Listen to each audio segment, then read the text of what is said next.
Yes, indeed. It's the Hoffman Show on the Team 980, always live as well on the free Odyssey app. So funny because that hour open, as we call it in our internal lingo, if you will, is from right before the last NFL football game was played. That was from the Super Bowl, and it seems like 78 lifetimes ago, but it is indeed NFL opening day.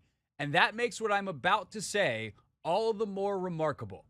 It is NFL opening day, and I'm going to start with the Nationals, which is something I didn't anticipate doing until 15 minutes ago. But they look like they are on fire. Like internally, not in a good baseball way, on fire. And that is a multitude of a couple of things. One, which just broke, courtesy of Britt Giroli at The Athletic. From Britt's article, I will read directly. The retirement news conference for Washington Nationals pitcher Steven Strasburg that was slated for Saturday has been canceled, according to multiple sources briefed on the matter. Here's what you need to know. The Nationals approached Strasburg about retiring earlier this summer. While no finances were implicitly discussed, Strasburg is on the injured list with nerve damage, and his contract is fully guaranteed. The Nationals, sources say, want to change the original contract terms and work out a settlement. Strasburg signed a 7-year, $245 million deal after the 2019 World Series. The 35-year-old hasn't pitched since making one start in June 2022, his first in over a year after undergoing surgery for thoracic outlet syndrome in 2021. The Nationals remain in a state of flux after the organization gutted their scouting department Wednesday, informing more than a dozen employees they will not be returning for 2023. The Nationals president of baseball operations, Mike Rizzo, remains unsigned beyond 2023. We thought a couple of weeks ago that we were headed towards potentially a really exciting time for Nationals baseball on two fronts. You know, the team was looking really good. They were winning baseball games, and that's obviously very exciting. You also had them sign Davey, the manager, Davey Martinez, to a new deal. Okay, cool. Let's get Rizzo done, and then you go from there.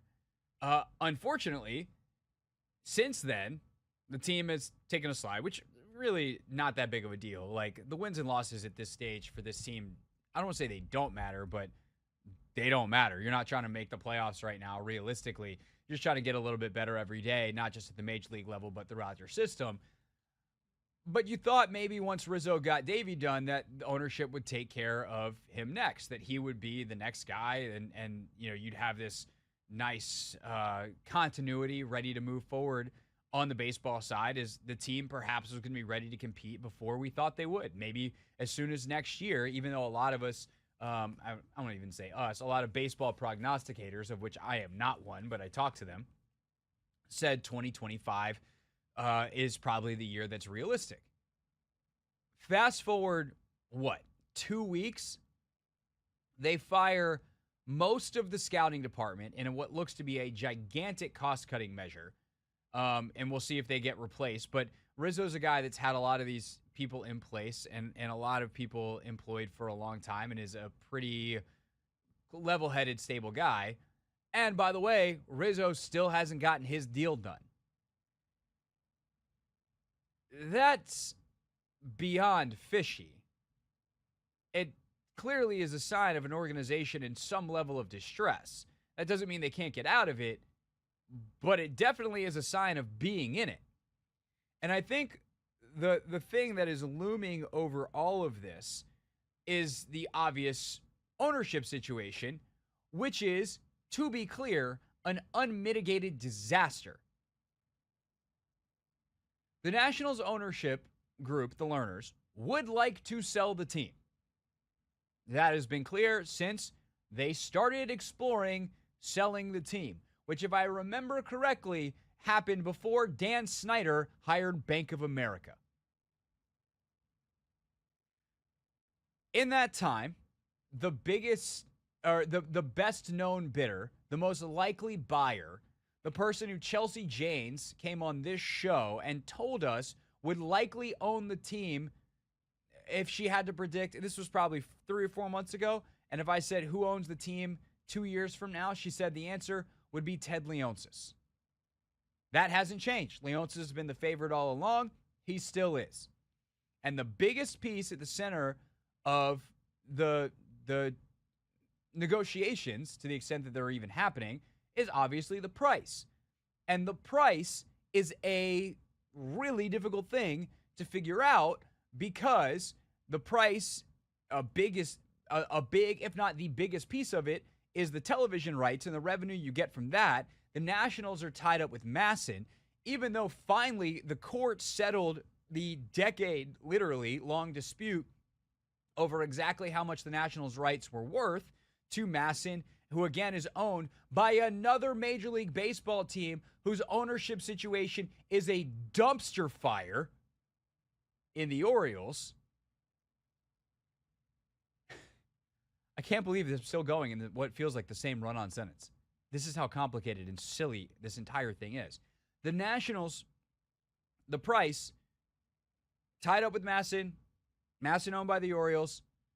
And by the way, what it's been worth the last 10 years, how do you possibly say that's what it's worth the next 10 years when regional sports networks are collapsing around the country? Television, and I should even say television, the way we consume video is changing dramatically as I sit here streaming my sports radio show on YouTube and Twitter. And unlike a lot of other owners who were really kind of concerned with the price part of that equation, Ted Leonsis really wants that to get figured out and to be able to free the Nationals' rights from Masson, which will take a lot of money, because he just bought a television network and one that he plans on doing digital video with and, you know, having an app and all the thing. I think Leonsis is actually doing with Monumental Sports a lot of smart stuff on the quote-unquote television/digital video side. But none of that matters if he can't get the actual rights to the games, which would be crazy if he owns the bleeping team, but he can't do it right now. There's not an amount of money that he, at least that he's willing to pay, that can pry the rights because of those just terrible words, if you're on the wrong end of them in a contract, in perpetuity, that the Orioles, in exchange for letting the Nationals come to D.C., got control over their television rights. This thing's a mess. And somehow we have gotten to a place where at the middle of that mess, to bring this all together, is arguably the greatest player in franchise history all of a sudden being in a financial kerfuffle with the team to the point that they cancel his retirement press conference. That just feels gross. And I'm sure that there's negotiations that are ongoing between Scott Boras, Strasburg's agent, and the team. And I'm sure there's even people listening who would say he should give money back. He didn't earn that money. He hasn't pitched on this contract. And like, sure, but that's not how contracts work. The Nationals, knowing his arm was a mess, signed him stupidly to a terrible deal for them because it was fully guaranteed. And this is how the negotiations should go if you're Strasburg and Boras. I will start in the role of the Washington Nationals. Hi, we would like money back. I'm now in the role of Strasburg/Boras. No. Please, no.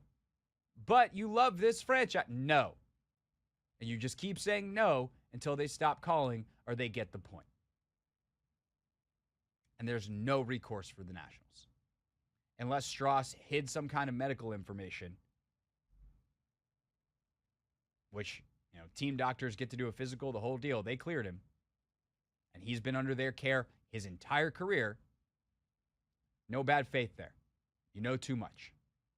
So this is ugly. This is really ugly. I hate this. This is icky and uncomfortable. But this is the biggest story for the Nationals right now because as we sit here in September, their September games don't really matter that much. What does matter is how they continue to conduct themselves as a franchise. And I think the irony here is the longer arc of this is in so many ways Strauss was the guy that brought them out of irrelevance, out of being a joke of a franchise, what the Expos used to be and what this team was when it first got to DC, to a team that gets taken seriously. And the second he retires, or at least tries to, it seems like they've reverted to the same silly franchise that is not even operating on a professional level that they used to be. Unfortunate, but that is the optics of this situation. We continue to follow and learn more if there's anything that differentiates it from the optics in reality. It's the Hoffman Show. We're on the Team 980. We're always live as well on the free Odyssey app. This just broke. We might have more on this later in the show. Obviously, if Britt can hop on with us, we will try to make that work with the schedules, but we will see.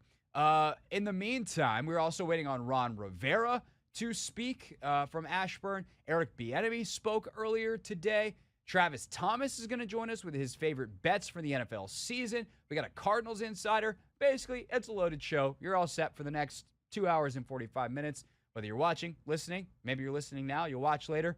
Don't go anywhere. It's the Hoffman Show. We're on the Team 980 and always live as well on the free Odyssey app.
Hoffman Show. We're on the Team 980, always live as well on the free Odyssey app. So we had our fantasy football draft today for the league for the show. We'll get to that in just a moment. But first, this literally just came down, which also means I think Anthony, is Rivera even speaking today? I'm actually not 100% sure that he is, if I'm being totally honest. I know the coordinator spoke.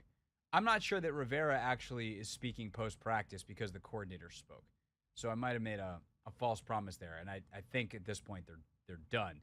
So I don't think Rivera. We do have some sound from Bieniemy later in the show, but we also have an injury report right now. So that is the breaking news here, which, by the way, we can celebrate with now that I got all my toys back. I mean, good gracious. Let's give the breaking news a proper introduction. Oh, nope, that's on the other one. Son of a gun. I don't think that's just adjusting to new. That's like there's going to be some bumps as we get all our toys back and operating for the season. Shout out to our engineers who did a great job of tinkering with some stuff, upgrading, and making some things better. That's not a penalty. It's not a fine. Hitting the wrong thing there because we're just readjusting. We're just going to go back to the line and say the proper breaking news. Breaking news. Oh, snap, news is broken. Breaking news is that Terry McLaurin was a full FULL full participant in practice today. Hey! I've never seen someone so happy for an injury report. It's a good one. Well, I don't know. This is the sad part on a human level, and the sad part, I think, for a neutral, but considering the very strong opinions on Dax Milne, here's the uh-oh. Dax Milne, 2 straight DNP. I don't think Dax Milne's playing this weekend, Anthony. I think Jamison Crowder or Kaz Allen is going to be called up on the practice squad and are off the practice squad, and they're going to be the punt returner this weekend. Both or one? I tend to think it'll probably be Crowder. Because why would you bring in Crowder if Kaz Allen was ready? You know? Yeah. The question is, do they bring up both because Kaz is a kick returner, and he might be more familiar at this point with the wide receiver-y stuff? But I think Crowder as a veteran is fine. Like, you're 5 deep at receiver. Like, Byron Pringle, you're set there, and you're 6 deep, really, because they kept Tinsley. And then AG can be your kick returner, as if kick returners really matter, all due respect. That's a rules thing, not a anything else thing. But punt returner, I think, you saw Kaz muff the one in the preseason, make another bad decision. I think Crowder's going to be the punt returner this weekend, and then we'll see if he gets any snaps at receiver. I would love to see Kaz at kick. I don't think he's going to get that many opportunities back there. So, having AG back there probably would be the best, situation, best case scenario. If what also gets into a roster thing. Yeah, that too. I mean, how many receivers are you going to have on your roster? I know you can call guys up. I got to actually look up these new rules. I sound like an old man yelling into cloud, but I'm not 100% sure anyone fully understands the new practice squad rules. I'm going to try to look this up real quick. Because I don't think that they actually have to, if they call someone up on a Saturday, I don't think they have to release someone. Let's see. NFL practice squad explained. Origin of the practice squad. How big is the practice squad? What do practice squad players do? How much do they make? Any restrictions? Who are some of the gems that were stashed in the practice squad? That doesn't help me at all. See, this is the thing. It's like this stuff is not super available. Elevation. Here we go. Starting in 2020, the league added a new rule for practice squad players, making them eligible to appear in a game without having to be signed to the active roster. 2 practice squad players per week were allowed to be elevated to the active roster for game day, then reverted back to the practice squad immediately following the game. This year, the league adjusted, and I think this is from last year, the elevation system from a maximum of 2 times an individual player could be elevated to 3 times. After that, the player has to be added to the 53-man roster if the team wants to use him in a game.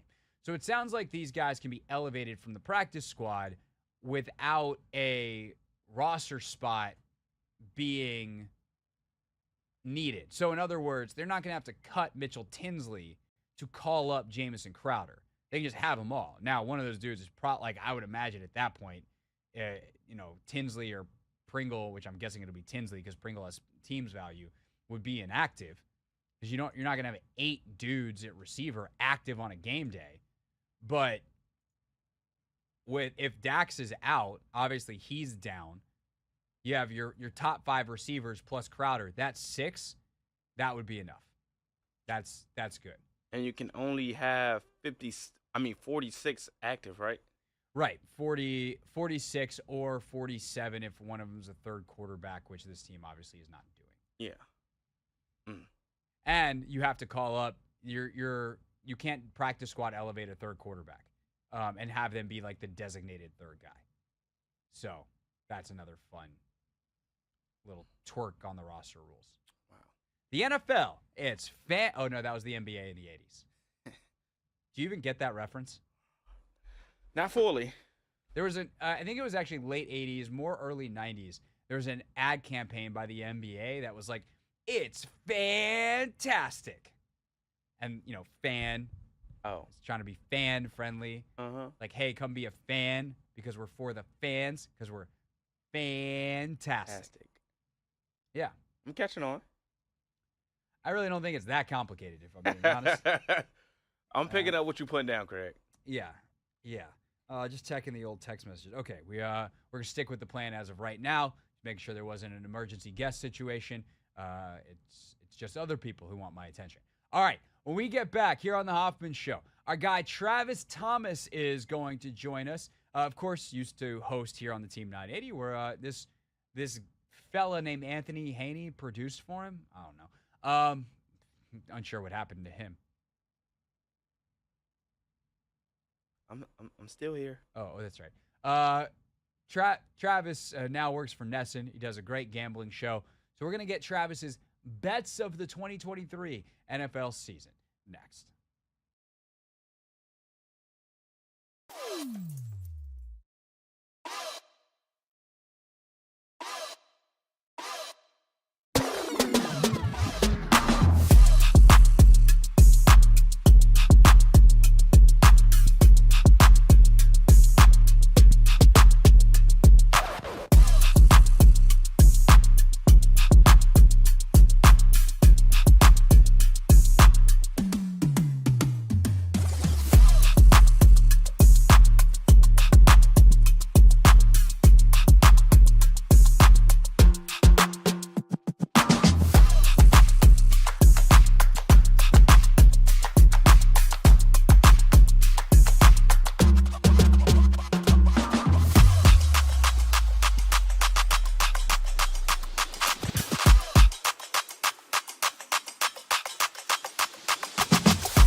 And joining us now, an old friend. Annie, I almost feel like you should introduce this man. Uh-oh. That's a lot of pressure. My man, Travis Thomas. Travis Thomas Experience joining us on the Hoffman Show right now. What's up, Trav? How was that for an intro? I love that. Thank you both. It's good to have you. Of course, Travis, former host with us here at the Team 980, now working for Nesson up in Boston. Does a lot in the betting space with his show up there. So, Travis, we thought we'd have you on for our bets of the year. So, I don't know. I'm sure because I know you. We haven't talked about this, but I know you. You've definitely placed some. You definitely already have some down. Do you have a favorite thing, whether it's a team total that you think teams getting disrespected or way overhyped, a player, whatever it may be? If you're so confident in your Super Bowl champion that you're like, this team is going to win it, go ahead, bet the future now. What's your favorite bet that you have so far for the 2023 NFL season? Well, first of all, I'll give you a strategy, and then I'll give you my bet. Okay, even better. I'm not even swimming in the AFC waters. You know I cover the Patriots. You know I talk AFC now as opposed to the NFC, like when I was there. And so I look around the landscape of the conference, and I want no parts of it. I mean, there's too many great quarterbacks, too many great teams. No, thank you. So I am swimming in NFC waters. With that being said, my favorite bet is a tie, and it's a division play. I like the Saints to win the South. Now, that price is not, it's not great, but I feel very confident that team with the upgraded quarterback, they still have a top 10 defense. They didn't lose much in the offseason. The only question we have is if Dennis Allen can coach or not. We know Kamara's coming back. We know they have some weapons with Olave, and Michael Thomas is finally healthy. So I'm going to roll with the Saints there in that bad division. But here's the one, my friend. That's why I say it's a tie. This is a little bit more of a long shot. I like the Seattle Seahawks to win the West. Wow. I can't believe. And you know what? The news with Bosa and all that money, that giant bag they just gave him, made me double down on this. I mean, they are literally putting all their eggs in the Brock Purdy, Tommy John elbow basket. No thanks. I think the Seahawks, I can't believe I'm saying it out loud, I trust Geno Smith more than any other quarterback in that division. Pete Carroll is Pete Carroll. They have a good defense, great running game, great home field advantage every year. The Seahawks will win the West. That is bold. That is bold because it's funny. Obviously they traded Lance, but they still got Darnold, who's talented, and you're like, oh my God, if Kyle Shanahan had a talented quarterback, but he tends to like the Brock Purdy type. So who knows? That is interesting. And also you said something that Anthony, what was my talk about strategy philosophy? What was my philosophy on Geno Smith last year? Craig just didn't believe in him necessarily. Yeah. If Geno was playing, bet against Geno every week. Every week. Yeah. Not a Geno Smith guy. I get it. But listen, they didn't ask him to be Patrick Mahomes because that's impossible. They asked him, manage the game, don't turn it over. And he turned out to be a little bit better than that. I think this year they're going to do the same because they're smart. Pete Carroll's smart. He's not going to say, hey, man, you were stellar last year. Go do that. He's going to say, hey, buddy, manage the game. Thanks.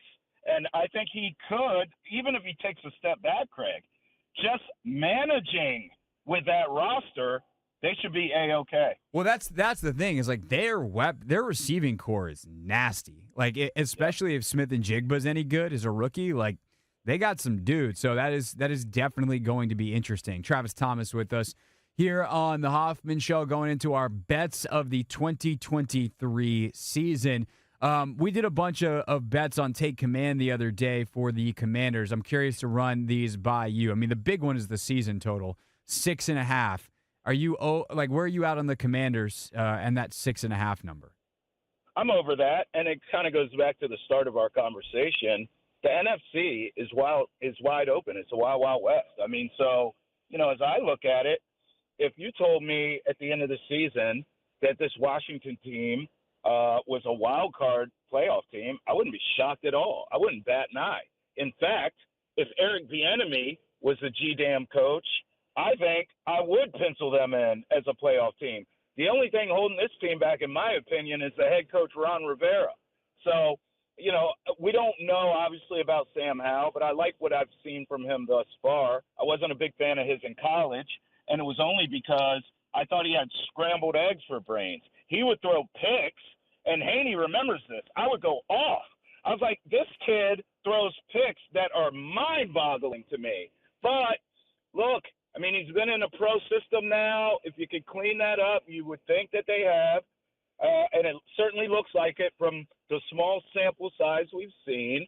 Then he is a very gifted quarterback. With this defense, I think Robinson is going to have a monster year. The enemy calling the plays. Again, NFC wide open. I'm going over on that win total. I wouldn't be shocked if they're a playoff team. I'm just not betting on it to happen.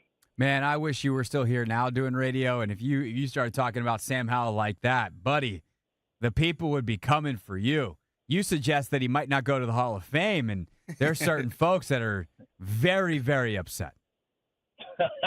Hey, well, guess what? Let me calm them down. If Sam Howell sucks, there are 20 quarterbacks in college football right now that can walk into that facility under new ownership and take over the town. One of them plays out west, but we won't get into that, okay? Because you're not getting him. There's no. Yeah, you're exactly. going to have to be so bad to get him. Exactly, but I'm just saying there's other guys that can get the job done. No, it's a ridiculous class. All right. Speaking of Howell, 17.5 is the number on touchdowns for him. You over under that number? It's a no play for me, okay? Because of what I just said. I need to see more. Now, what I've seen in this small sample size, and clearly, as you said, everyone there is willing to give this kid a gold jacket already. I'm sure everyone's betting the over, and I wish you luck. I just won't be on the boat with you. But guess what? I'm not a hater because I'm not betting the under either. I'm not touching it. The only player props I'm willing to go with this team is Brian Robinson. When I last checked, it was $850. I mean, are you kidding me? This guy is going to run for 1,000 yards in his sleep. So I'm all over that. I'm all over him. I think the enemy now, being away from Andy Reid, certainly not taking anything away from Andy Reid. But I think Eric Bieniemy now wants to show, hey, look, I'm a former running back. We are going to run the ball down people's faces. We have this young quarterback we're still trying to develop.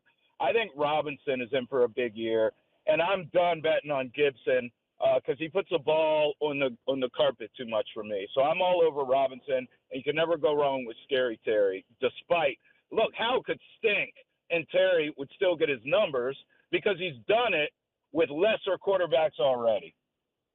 So it's funny you say that. I would stay away from the running backs because I don't like. There's to me a chance that like Chris Rodriguez all of a sudden becomes EB's favorite as a rookie, and you're like, okay, well that was what you did with Isaiah Pacheco last year. You found the angry guy who ran really hard and gave him a bunch of touches.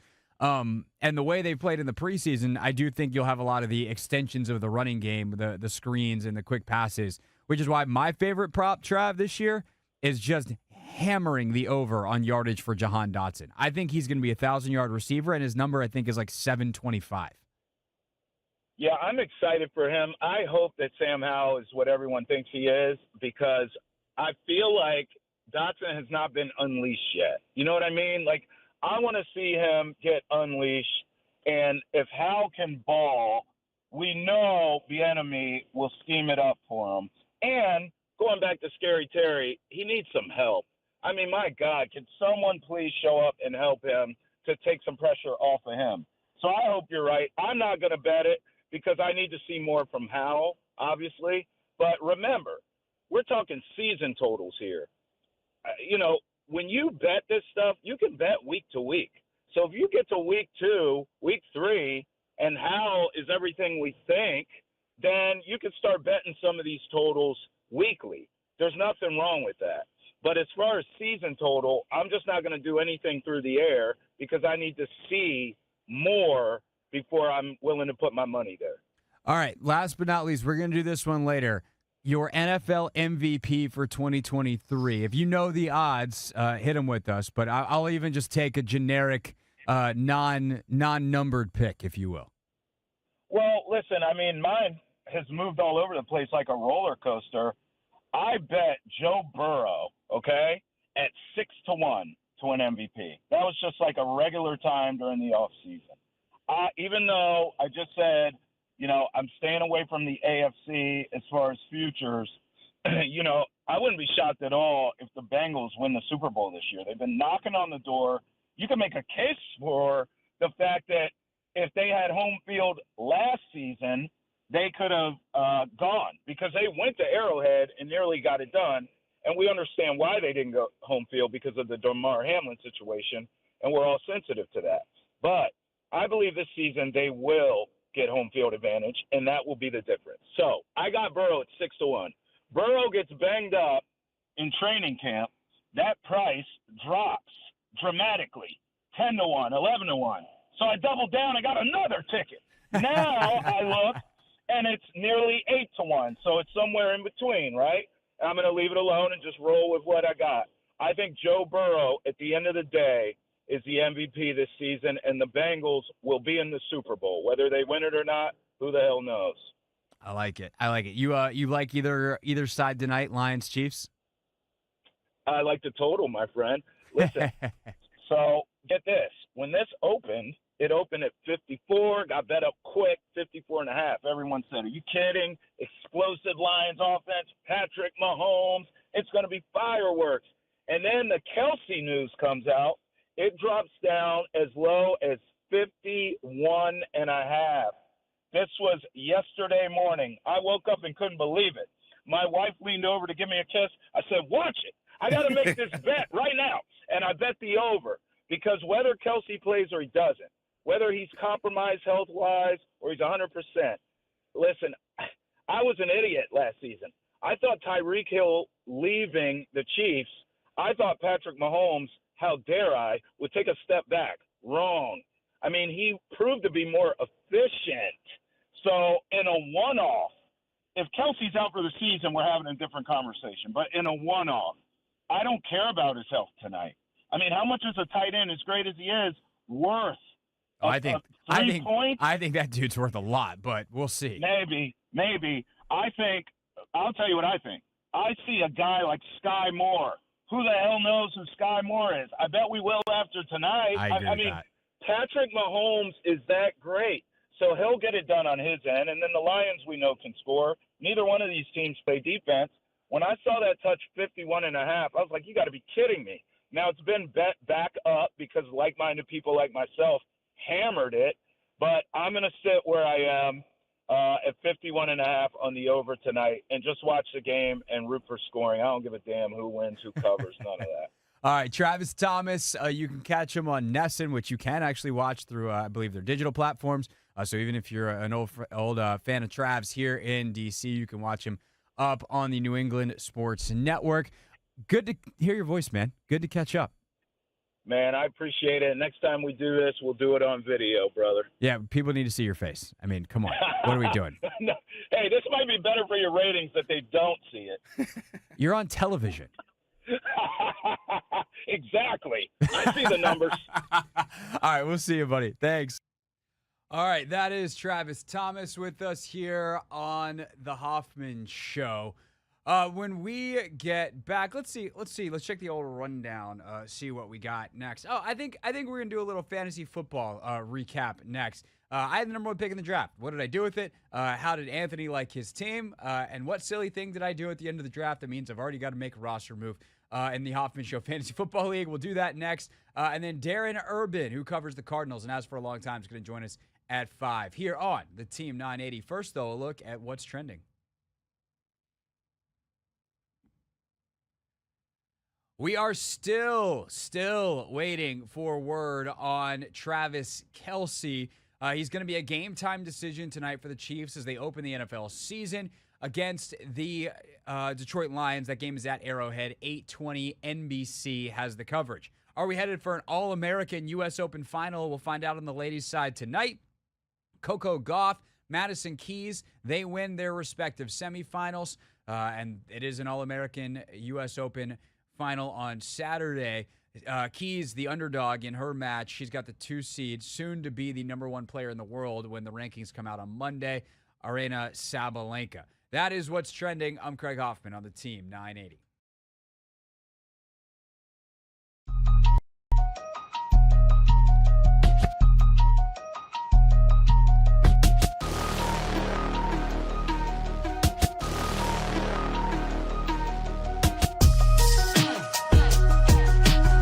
I tried to warn you, bro. It is You a did. mess in downtown Nashville every day of the week and twice on Sunday. Not even We moved hotels the next night. I still am waiting on my refund for that. But yeah, we moved hotels the second night. Wow. It was fun. You say they rely on them to brunch with my buddy the next day, who is a Nashville native and has lived in Nashville long enough that he remembers when it was more than just the bachelorette capital of the world. And he's like, yeah, we're pretty much on the woo girl economy. Yeah, That that's precisely what's going on. The downtown businesses cater to that. If you try to get it shut down, you're probably the one getting thrown out. It is what it is right now. It's weird, but Nashville, baby. What are you gonna do? Yeah. So I will add one more small part to this story, and this is the part, frankly, that I've been waiting to tell you all week as well. That was kind of part one. We got quality Yates reaction. Part two, as we leave the hotel the next morning to go to breakfast. Remember, the wall's very thin. So it's not going where you think it's going. But as we walk down the hallway, my dear sweet wife just starts saying in a slightly elevated volume of voice, you know, it's been proven that the later groups stay out and make noise and all this stuff at their bachelorette weekend, the higher the divorce rate Oh God. in the wedding, So and she's also talking the better trash, chances, basically. and also the better chances. Wow. Okay. Okie dokie. So Rachel was pissed, basically. Yeah, she doesn't have a lot of tolerance for the woo girls.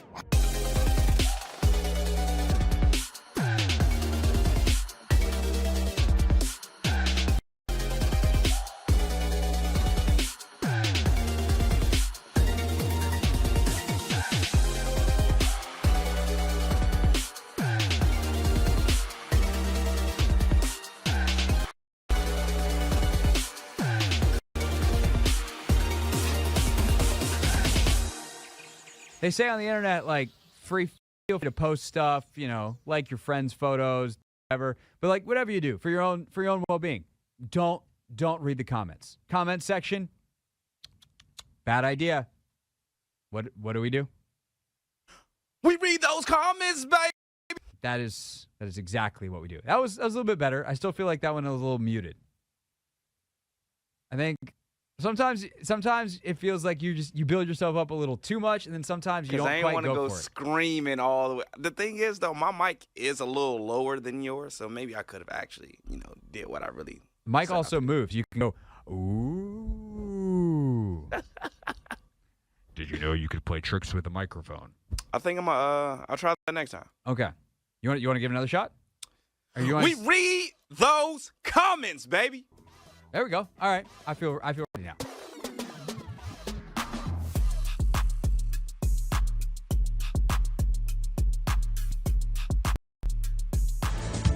It's the Hoffman Show. We're on the Team 980, always live as well on the free Odyssey app. And today we had our fantasy football draft for the show. Of course, we had our entries into the league pitched to us on, what was that, Tuesday. Then we were able to draft today. Everyone sets their lineups for tonight. And Anthony, we got the draft in the nick of time. Apologies to everyone who was looking forward to the live stream of the draft, but between meetings and I won't say who, but a couple of our celebrities that were in the league would have had they were in the draft.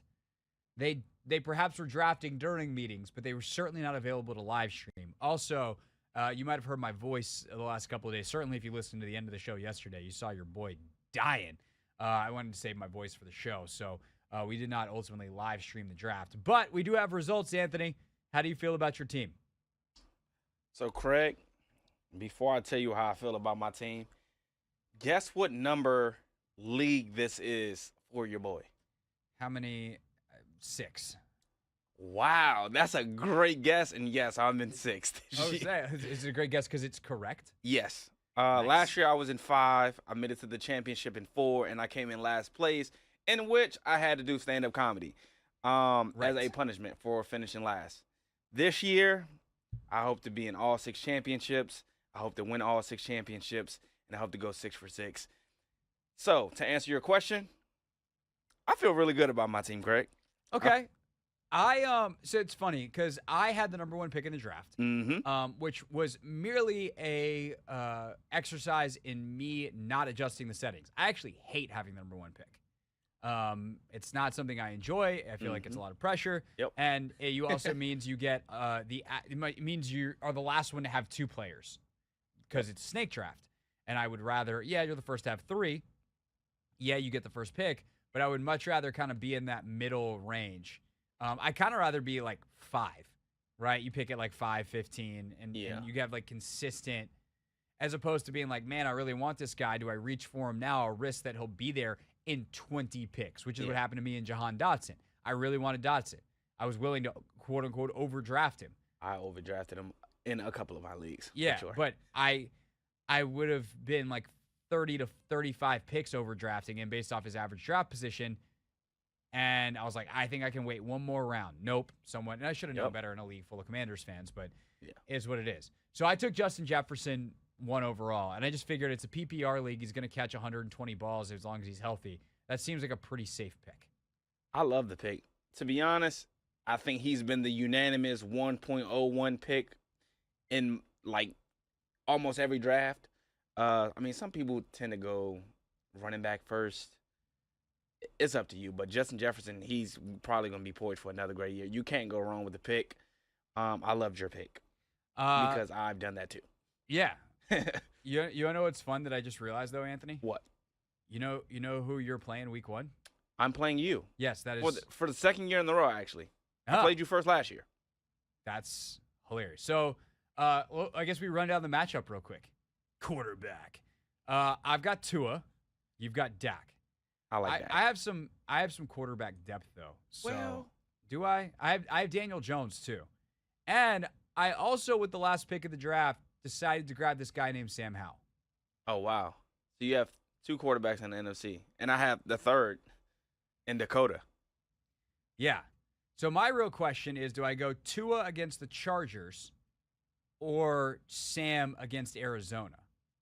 I think you go Tua, to be honest. I think that's going to be a high-scoring affair. I do too. I'm going to go Tua. I think we're going to see 400, 500 yards from Tua. Okay, that would be great.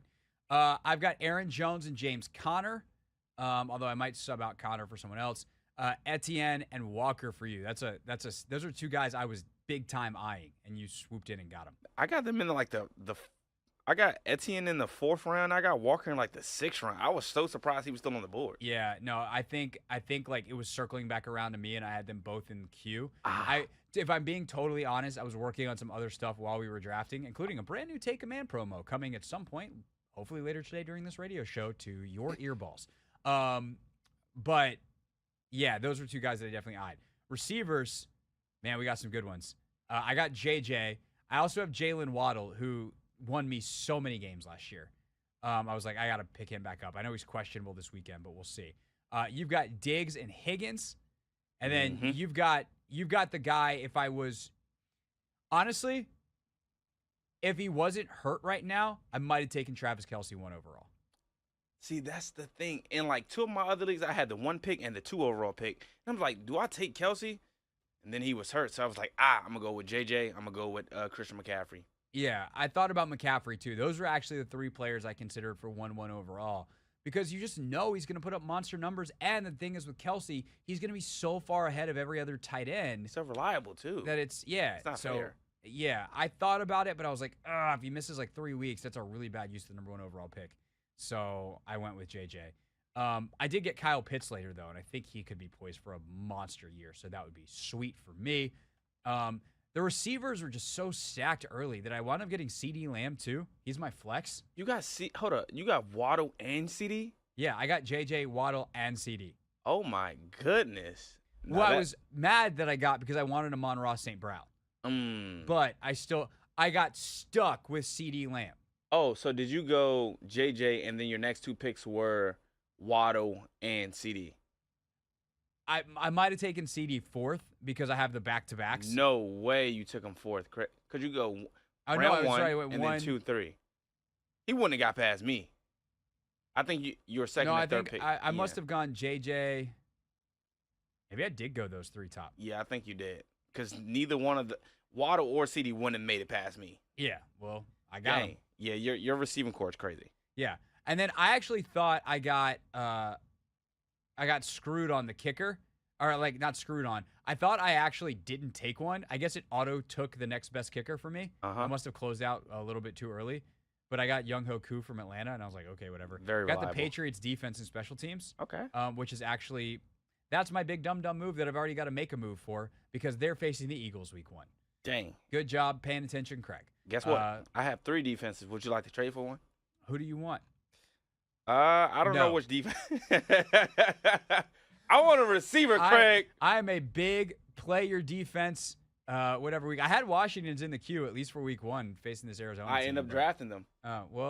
maybe we can talk about something. Nope. In the meantime, we're going to talk about the Cardinals with Darren Urban from Arizona. He's Cardinals insider. He's going to join us next here on the Hoffman Show for Not My.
It's the Hoffman Show on the Team 980, always live as well on the free Odyssey app. 5 o'clock means we get to our top story, which is a preview of Cardinals Commanders in just a moment.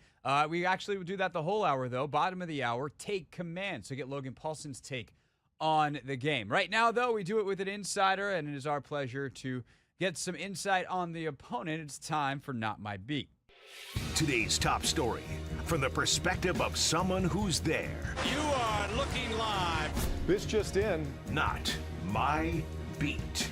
Darren Urban's been covering the Cardinals for a good long time, and it's our pleasure to welcome him to the radio program. Darren, how are you, sir? I'm doing good. How are you? Doing well. Obviously very excited for the weekend. And I hate to start it this way because I'm sure you get asked this all the time, but we are a broadcast. We're doing this for a non-Cardinals following audience. So the common theme, the common thought about the Cardinals is that they're going to be the worst team in the league. They're super not talented. The video goes around to Jonathan Gannon, and everyone thinks he's a clown. But you're there every day. You're around these guys. I think this team's definitely better than that larger perception. But you're there.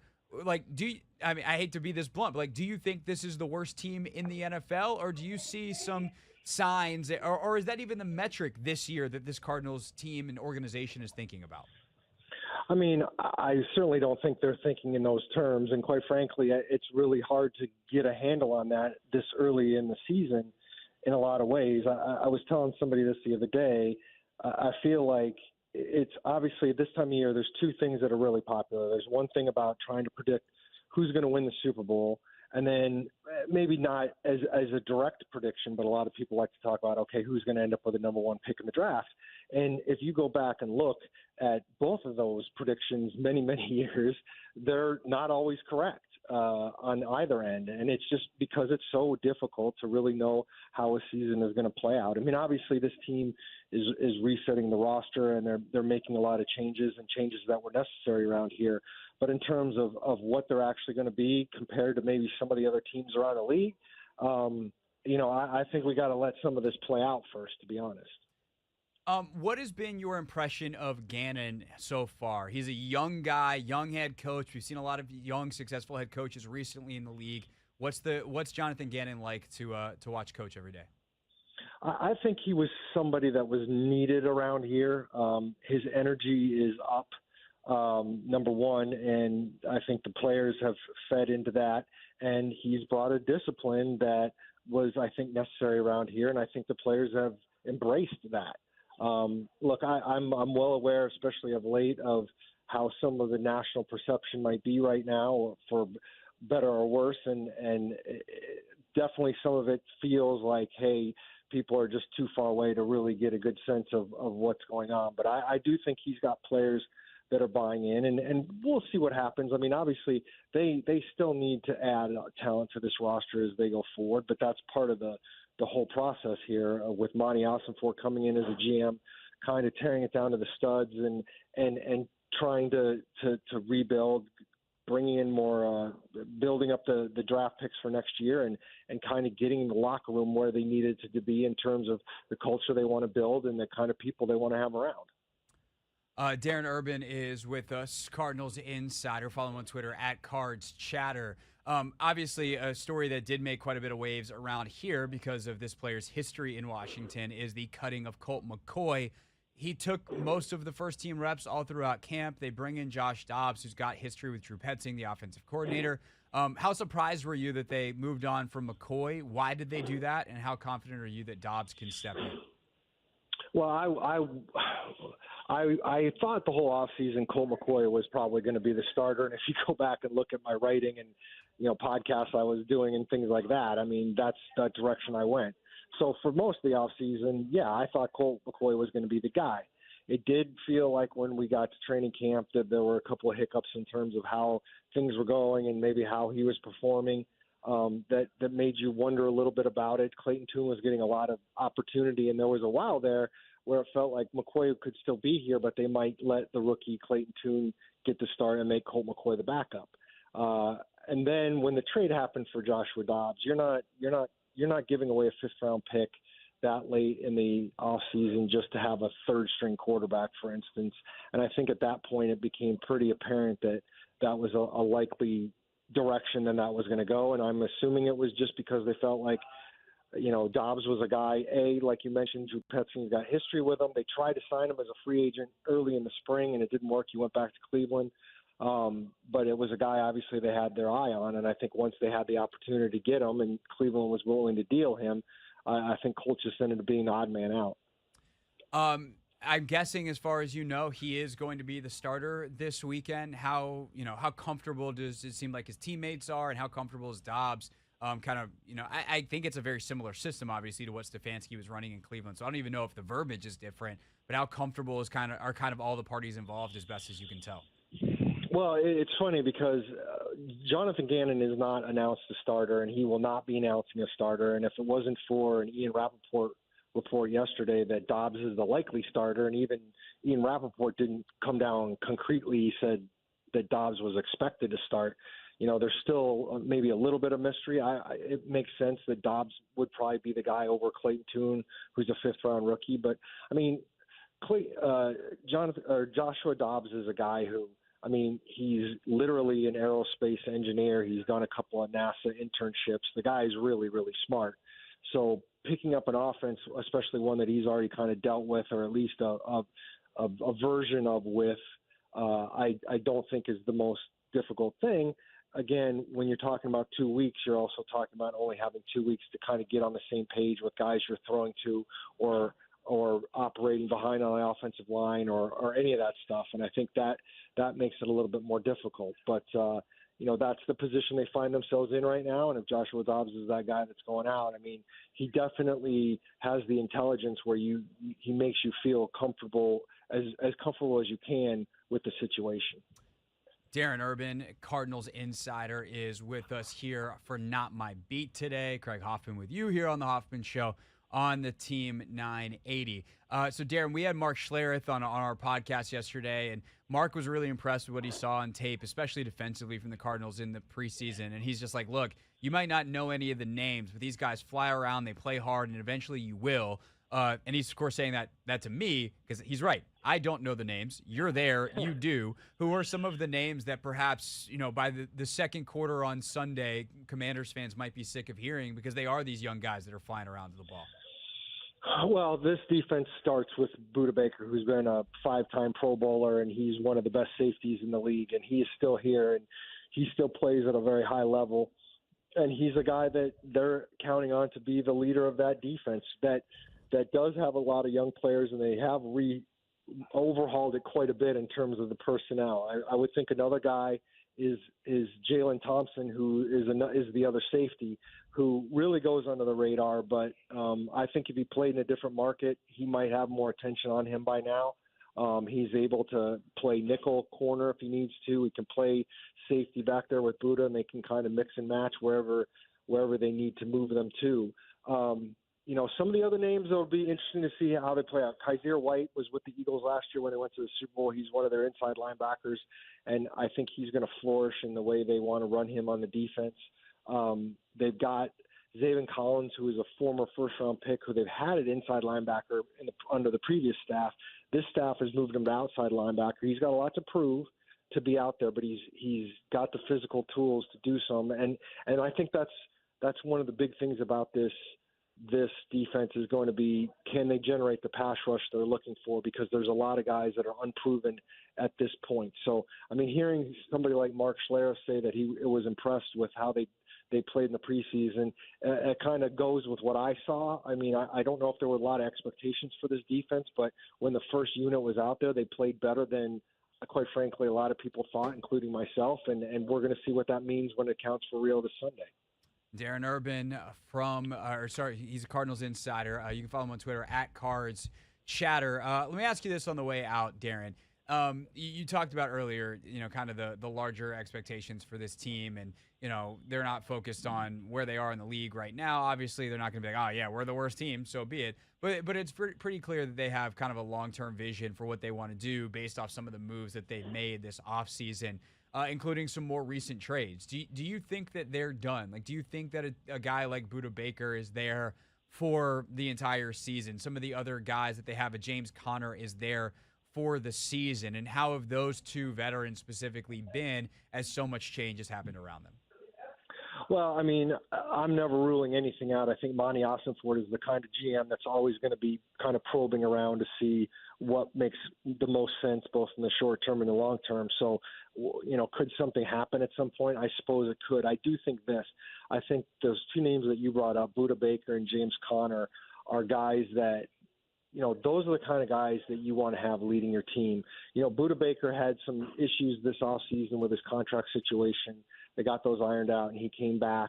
And I always believe Budda, if he's around, he's going to be all in, and that has not changed. But James Conner is a guy who, the day Gannon got hired, and from then on, he has bought all in. He has been super optimistic and excited. And, I understand, he's a veteran. Oh, okay, they're doing these things to the roster. How competitive are we going to be? All this stuff. And he has not wavered once. And that's a guy you want in the locker room. That's a guy you want on the field. I do think there's a chance they're going to lean on him quite a bit offensively. And, you got to have those veterans. You got to have the DJ Humphreys or the James Connors or, Dennis Gardeck, who's a special teamer and a pass rusher. Like, you might completely overhaul your team, but you got to have some of those veterans that are going to, kind of move things forward. And I think those are some of the guys that are going to do it here. Darren Urban covers the Cardinals. And Darren, where can people check out more stuff from you, podcasts, etc.? You can find my stuff on azcardinals.com. All right, simple enough. All the articles, all of the podcasts, all in one place. I didn't know if the podcast was separate. There's too many apps. There's too many places to think. Well, you can find all those things. Wide place. Yeah, you can find all those things on Spotify and Apple too. But okay. If you're looking to that, you absolutely can find those there too. All right, azcardinals.com. Darren, hopefully I'll see you Sunday at FedEx Field. Safe travels across the country. See you then. All right, that is Darren Urban with us, everybody, here on the Hoffman Show. More thoughts, more updates, and a little bit from Eric Bieniemy next as we steamroll through a Thursday. Wow, this is real. Anthony, I'm actually about to say this. You ready? On a game week. Woo!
980, always live as well on the free Odyssey app and streaming live on YouTube at the Team 980. We're streaming on Twitter too at the Team 980. Our video world is expanding. And make sure Sunday you're tuned in to the Take Command pregame show, which will stream live here as well. And it will also be on 106.7 The Fan's YouTube page. The simulcast on the radio will be on the Fan and the Team 980. So no matter how you are listening, where you are, home, in your car, on the move, you always got the free Odyssey app as well. If you got last-minute grocery shopping, however it is that you want to tune in, no excuse not to check it out. Logan and me, 3 hours prior to kick. And we are live at the Tap Sports Bar at BetMGM National Harbor. So come check us out in person if you'd like. Hang out, talk some ball, listen to the show, holler at your boys. A lot of times I think we're going to wind up hanging out, especially road games. We'll wind up hanging out and watching at least part of the game from Tap as well. This particular weekend, we're going to be splitting pretty quick because we're going to FedEx Field. I'm excited to be there in person and actually see the game. So very much looking forward to a sold-out crowd at FedEx Field Sunday. Eric Bieniemy certainly looking forward to it as well. Addressed the press a little bit earlier today. Wanted to let you hear from the OC and assistant head coach. So here was Bieniemy talking with reporters. I know tonight kicks off the first game. Obviously, I'll have some interest just to watch the old crew and see what they can do. But excited about this weekend. Looking forward to watching our guys play. But before we can get that and before I peak too soon, we got to make sure that we take care of business today. So with that said, I'm all ears. I guess going into week one, do you go into it with tempered expectations, or kind of how do you approach it?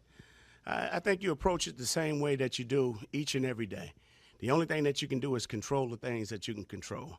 Our jobs as coaches is to make sure that we're giving our guys the best opportunity to win. And so we want to make sure we put them in the right situations. On top of that, providing them all the necessary information so they can go out and play at their best. So if we're doing it the right way, you should go into each and every game thinking, hey, we're going into this to win. So regardless of what the score is, the only thing that we're going to do, and you guys are going to hear me say this, as long as we're together, our job is to find a way to drag our ass collectively across the finish line together. So that's the goal. That's our goal, too. Yes. What have you learned about Sam just in the way he's able to handle pressure and filter out outside noise and all that? You know what? Sam is just, and I've heard some of the players say this over and over again, he's just calm, he's cool, he's very collective. He doesn't get too high, obviously. He doesn't get too down with anything. I love his demeanor. I think he does an outstanding job of just handling all the information that's being provided. He knows how to channel all the noise and put it in perspective.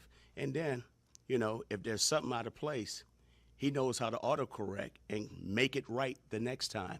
And so I enjoy working with him. I also enjoy just watching his thought process and seeing it from behind and you know, and having those quiet times and just talking through some of those moments, because now you can really get a feel for what he was thinking and what his experience was as that play was happening. And so loving his interaction with the players, loving his actions, also loving his professional demeanor, and just looking forward to him, you know, just being the very best of him.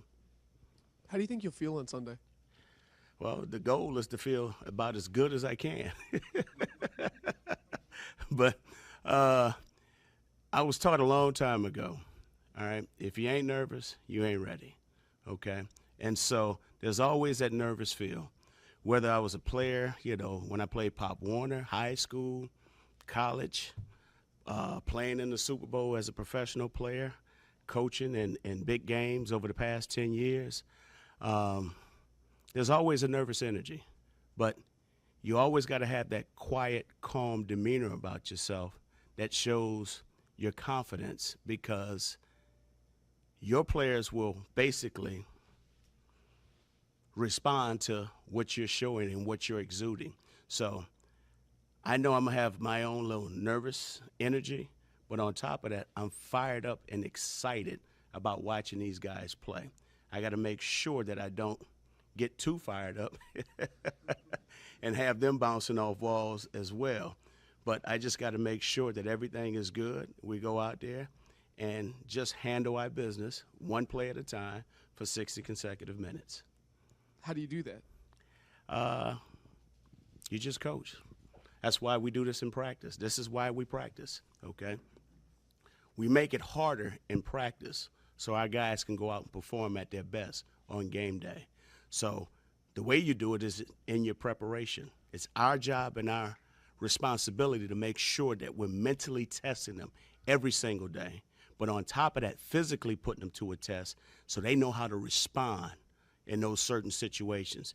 And then at some point in time, okay, their God-given ability, all right, the collective group, everything that we've talked about has to rise to the top, all right, and give us the best opportunity so that can be shown and everybody can basically vibrate off of that energy together.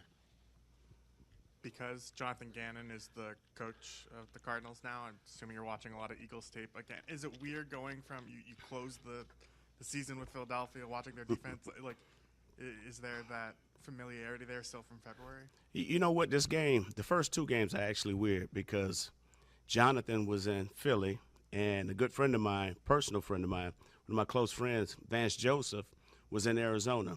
So you think about it. I'm watching Philly, and then next week I'll be watching Arizona.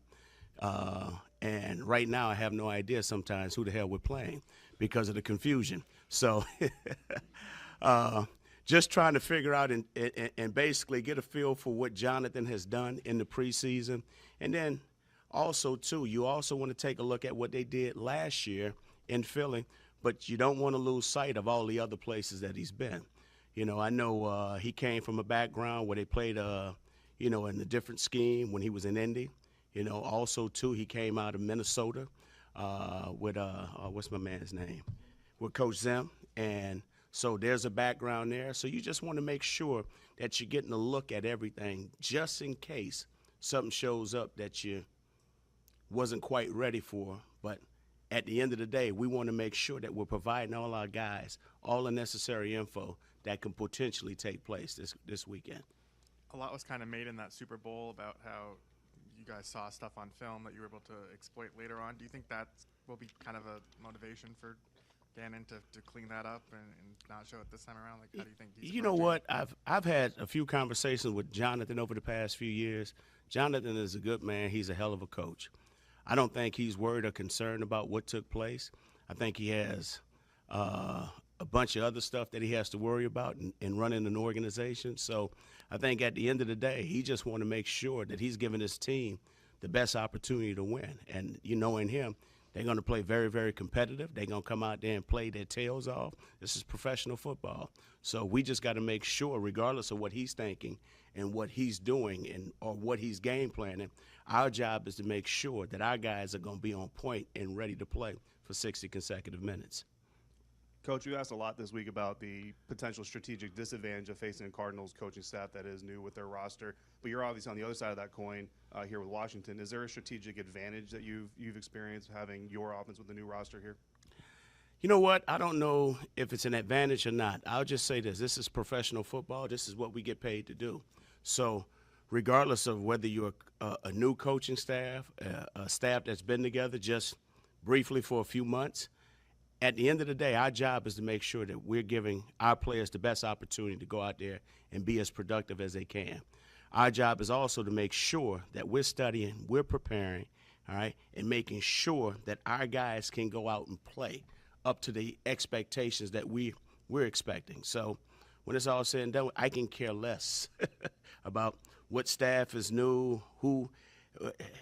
At the end of the day, you got to have rules, okay, because meaning that you just want to make sure, I've seen what they done on tape. They might present something different. Well, on top of that, how are we going to handle the what-ifs, okay? How are we going to handle the things that quite didn't show up?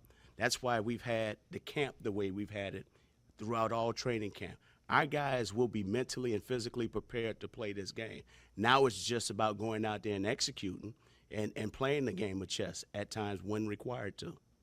That is a very impressive Eric Bieniemy, just some of what he had to say at the podium today. We'll try to let you hear some of that each week here on the Hoffman Show. Coordinators speak on Thursdays. Of course, if JDR, who also speaks on Thursdays, says anything of interest, he's normally a lot shorter, a lot less interesting, which is the way he likes it. We will play that for you as well. When we get back, though, thoughts from Logan Paulsen on the Cardinals. It is a Take Command Thursday here on the Hoffman Show.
It's the Hoffman Show on the Team 980, always live as well on the free Odyssey app here on a Thursday, a Take Command Thursday, where we'll give you some of our podcasts, myself and Logan Paulsen, for the full preview, including our chat with Mark Schlereth. You need to listen to the podcast. That's the whole point of the exercise. We don't make it just to chop it up and play on the radio. No, we play it for you to enjoy on demand anytime you would like in your favorite podcast app or on YouTube at 1067 The Fan, or some of the clips on my page at Craig Hoffman. Also, don't forget the Take Command pregame show comes to you live this Sunday. Logan and I from Tap Sports Bar at MGM National Harbor, 10 to 1 here on the Team 980. All right, with that said, Cardinals, Commanders. Are the Cardinals really as bad as everyone thinks? I don't necessarily think so. Here's some thoughts from Logan as well here on the Hoffman Show. This from Take Command. Commanders offense. This is obviously the biggest question here. And that's actually before we dive into what the Arizona defense looks like in the matchup. Real quick news note that came through this morning, and how relevant is it? Commanders signed Jamison Crowder to the practice squad, a guy that I guess you would have crossed with for a training camp. And I covered his entire career here. Great dude. One of my favorite guys to cover. Always kind of funny because he had like an 80-year-old man face from the time that he was 21 years old. And still looks the exact same today and will until he's 80. But Jamison's now 30. He's been around the league a little bit, had some nice years with the Jets. couple of big catches here and there with the Bills, but hasn't been a full-time punt returner in a long time, hasn't really been a full-time receiver in a long time, been more towards the end of rosters. Is this something that, is actually worth paying attention to, or is it just a splashy headline for a veteran on the practice squad and it's splashy because he's been here before? I mean, I think it's important. I think it's a guy who is kind of like that twitchy, sure-handed guy that I think a lot of people have been calling for as the punt returner. And, I think he's a guy that, he fills one of those, veteran practice squad roles. Great. And if something were to happen at punt returner, and I think also like the Kaz Allen thing plays a role in this a little bit.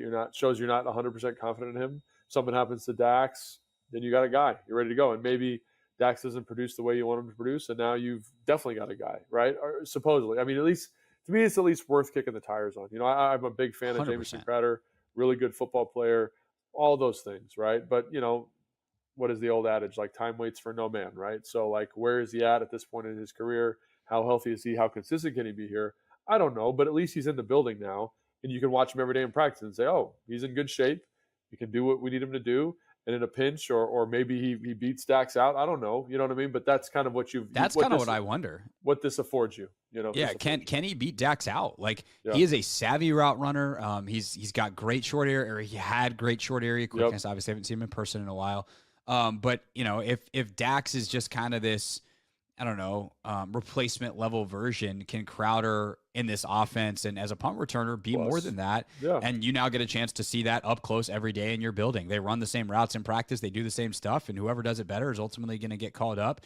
And you can put Dax right back on the practice squad, likely, if he wants to sign with you on the practice squad. So I think that's going to be interesting to watch. I don't know about for this week, but by next week. Because the other thing, too, is just real quick, like housekeeping-ish type of thing. Isn't it when you sign like a vested veteran after week 1, you don't have to guarantee their contract for the season? So if you get through this week with him on the practice squad, sign him next week, then you could move on at any time without having to pay his salary the rest of the season, which is helpful. Obviously, it's less money out of Josh Harris's pocket, but also from a cap perspective, you don't cost yourself the rest of the season of his salary. So in that way, it makes sense to potentially wait a week as well. 100%. And also, I think it's just a good trial period. Like, how is he in the meetings? How is he catching punts? Like, all those things you want to see. Because, I was here in the parking lot the other day, and I saw him pull up. I was like, oh, is that Jameson? Whatever. And then, he just walked right back out. So I don't think he actually did, a tryout. I think he just got a physical and then bounced, So, they probably want to just make sure everything's good. And that's very common practice. Like, when I got cut and signed in Houston, for example, I did the same thing. I didn't go to, run a 40 or hit a bag. It was like, hey, man, take your physical. Feel okay? All right, you're on the team. So I think that's probably kind of what you're looking at here. And then that week of practice is kind of where they get their evaluation. Where do you fit? What's your role going to be? How are you picking up the book? All that kind of stuff. And they probably do their homework on that. And people here probably still know him. There's a couple of people in the building that Chad obviously knows him and stuff like that. So I think this just makes a lot of sense. Don't expect any crazy moves this week, kind of for what you said. And also maybe it's not the right fit. Maybe after this week they feel like it's not the right move and they go in a different direction. But I think it's good to get a guy like that with his skill set in the building and just see if it elevates the team. No doubt. All right, so that leads us to the guys that will be playing this week. How's this Commanders offense match up against a Cardinals defense that we expect to look similar schematically to what the Eagles ran, obviously last year? Has some talented players on it. Buda Baker, who's obviously as good as it gets in the entire league. Zaven Collins, good young player, has had some nice moments in the NFL. Sure. Other spots on the roster, probably some building blocks to be acquired in the future. But what do you what does a Jonathan Gannon defense look like, and how do the Commanders match up? So Jonathan Gannon is a guy that I've always associated as playing softer coverage shells. A little bit. There's a little bit of match principle to it, but I just tend to think of him as being a little bit more conservative. And if you look at his time in Philadelphia, they had a really great defensive line. You could be a little bit more conservative, rely on that group to make some plays. And then obviously you had Bradbury and Slay in the back end that could do some of that match stuff at a high level, but also could play that zone with eyes to the quarterback and get their hands on the football and create turnovers. So after watching the preseason, I would expect this group, because the front's not as talented, to be a little bit more aggressive in terms of how often he's calling man, how often he's calling match, how often he's calling zone match, and how often he's bringing pressure. Because one of the things that we've talked about is like if you can't generate pressure with 4, you need to either simulate pressure or you need to bring blitzes, right? So I think you're going to see a lot of that. Obviously, it's Gannon's defense. He's not the defensive coordinator. So he won't be calling the defense necessarily. He might be calling, but the guy that's installing it is another guy, the linebacker coach from Philly. And so what I think is really interesting is when you say, well, when was the last time that this offense or this defense, went up against this offense or this installation of the offense? It was obviously the Super Bowl. So I went back and rewatched the Super Bowl, and, Gannon was kind of on script there. He was a little bit more conservative in terms of coverage shell, relied on the defensive line quite a bit. I thought Kansas City did a really nice job of getting in and out of certain personnels because at its base, at its core, this Gannon defense is a 3-4, right? They want big bodies in the middle, 4 linebackers, 2 edge-setting kind of rush players, where Zaven Collins moved from an inside-the-box player to an edge player is kind of more of a pass rusher, right? But when you see that, you can manipulate that, especially if they're matching your personnel, right? So I thought when I watched the game, Andy Reid did a great job of saying, hey, we're in 12 personnel with Travis Kelce on the field. They're going to match in 4 down. That helps our protection rules. That helps us run the football and kind of finding stuff like that. Also, the coverage structures are really conservative. And again, if you look at Kansas City's offense, there's not like a burner there. Like their best player is Travis Kelce. So it was an interesting decision to move to some of these more conservative shells. But the thing I thought was really interesting is as a changeup, kind of when they had to have it, they'd get in these really tight coverage shells with maybe like a simulated pressure. And the tighter coverage shells were just enough to throw off Patrick Mahomes, right? And so my question is, when you're looking at some of these coverage variations, is how you prep a young quarterback for those moments. Because really what you're hoping is that the quarterback is surprised, makes a bad throw, the ball's turned over. Because say what you want about the secondary. You mentioned Budda Baker. Obviously, Wilson is their other corner that's a very good football player, a guy that, in my opinion, is kind of underrated, and he's on a bad defense, so no one's talking about him. But him and then the rookie out of Utah is the other guy that's playing corner for him. They are very opportunistic in terms of getting their hands on the football. So they're not slaying Bradbury, but if I'm calling a good defensive game, I show the quarterback one thing a couple times, then make a switch, bring a pressure. What's young Sam Howell going to do? So in terms of shape and complexity, I don't think there's anything here that you say, oh my gosh, it's not like they're playing the Giants week 1 where it's like it's going to be bombs over Baghdad. There's going to be, really aggressive man coverage. We're going to really be challenged from how we protect stuff and really put a lot on the quarterback's plate. It's not like that. It's way more conservative. I do expect it to be a little bit more aggressive than what you saw in Philly because, again, the personnel's not there. Like you're going to need to blitz. You're going to need to kind of play more aggressive match coverage because I don't think you've got enough really, really talented players like in zone schemes, right? You'll see it, but I would expect a higher percentage of those other 2 things. So, I think when you look at the Kansas City game as an example, obviously there's some things and some tendencies that EB is aware of that he can exploit, and he exploited in those games. And I always wonder, if you're the defensive coordinator, how much emphasis do you spend on making sure that was corrected? Or do you say, oh, that was a one-off kind of issue? So I'm really excited to watch that side of the football from the EB, Jonathan Gannon kind of head-to-head matchup. But I'm also excited to see, what does Jonathan Gannon do to kind of lift up this average personnel? Because you can't do what he was doing in Philly because you don't have the horses. Defenses can play simple coverage structures when you've got horses up front and horses in the back end. He doesn't have that anymore. So what is his adjustment? He's been very vocal in the media the last couple of days, basically saying, I don't believe in a scheme, one particular scheme. I believe in fitting the scheme to the players. So in the preseason, again, a little bit more match coverage, but what is the big picture change? I'm really curious to see. No doubt. I think it's really important in every game this year, but especially in this one when you have the better personnel, I think, especially on the outside, how do the Commanders dictate the game?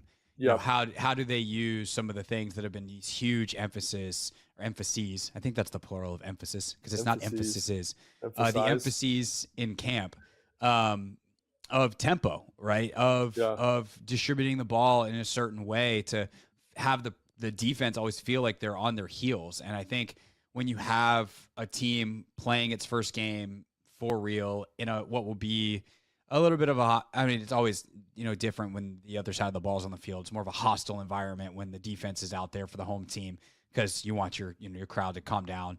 But kind of the energy of the stadium is going to feel hostile towards Arizona, and it's this big moment.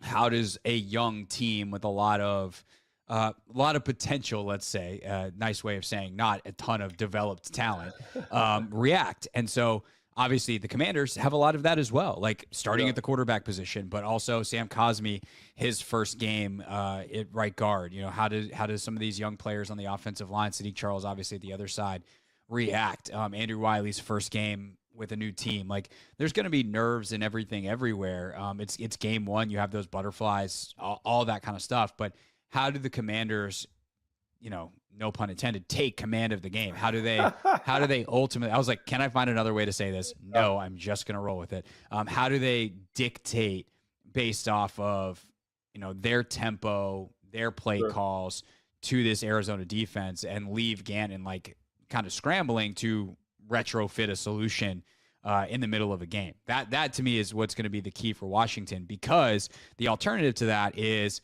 Howell second guessing himself, and all the questions are looming, that have been looming in the background, bubble up.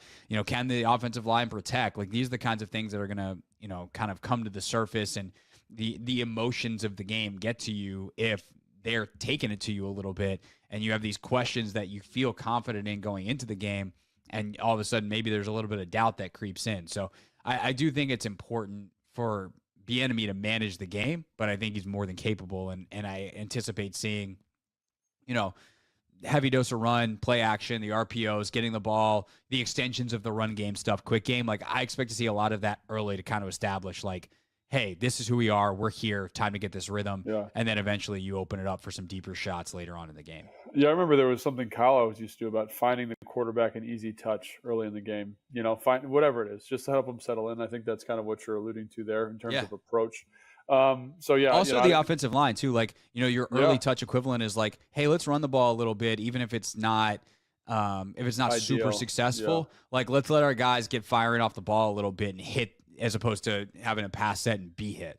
Yeah, because there is something I will say to like kind of getting that first big run block in the game, because it lets you kind of I don't want to say it wakes you up, but that first clang of the helmet, you're like, okay, now we're in it, and your body kind of has a response, like an adrenal response almost. You're like, okay, here, it's time to party. So I definitely agree. I think that's what you'll see, and I think it'll be a big part of the day is going to be about managing emotion, like you were talking about. Man, I think managing emotion offensively, just kind of keeping everybody even keel.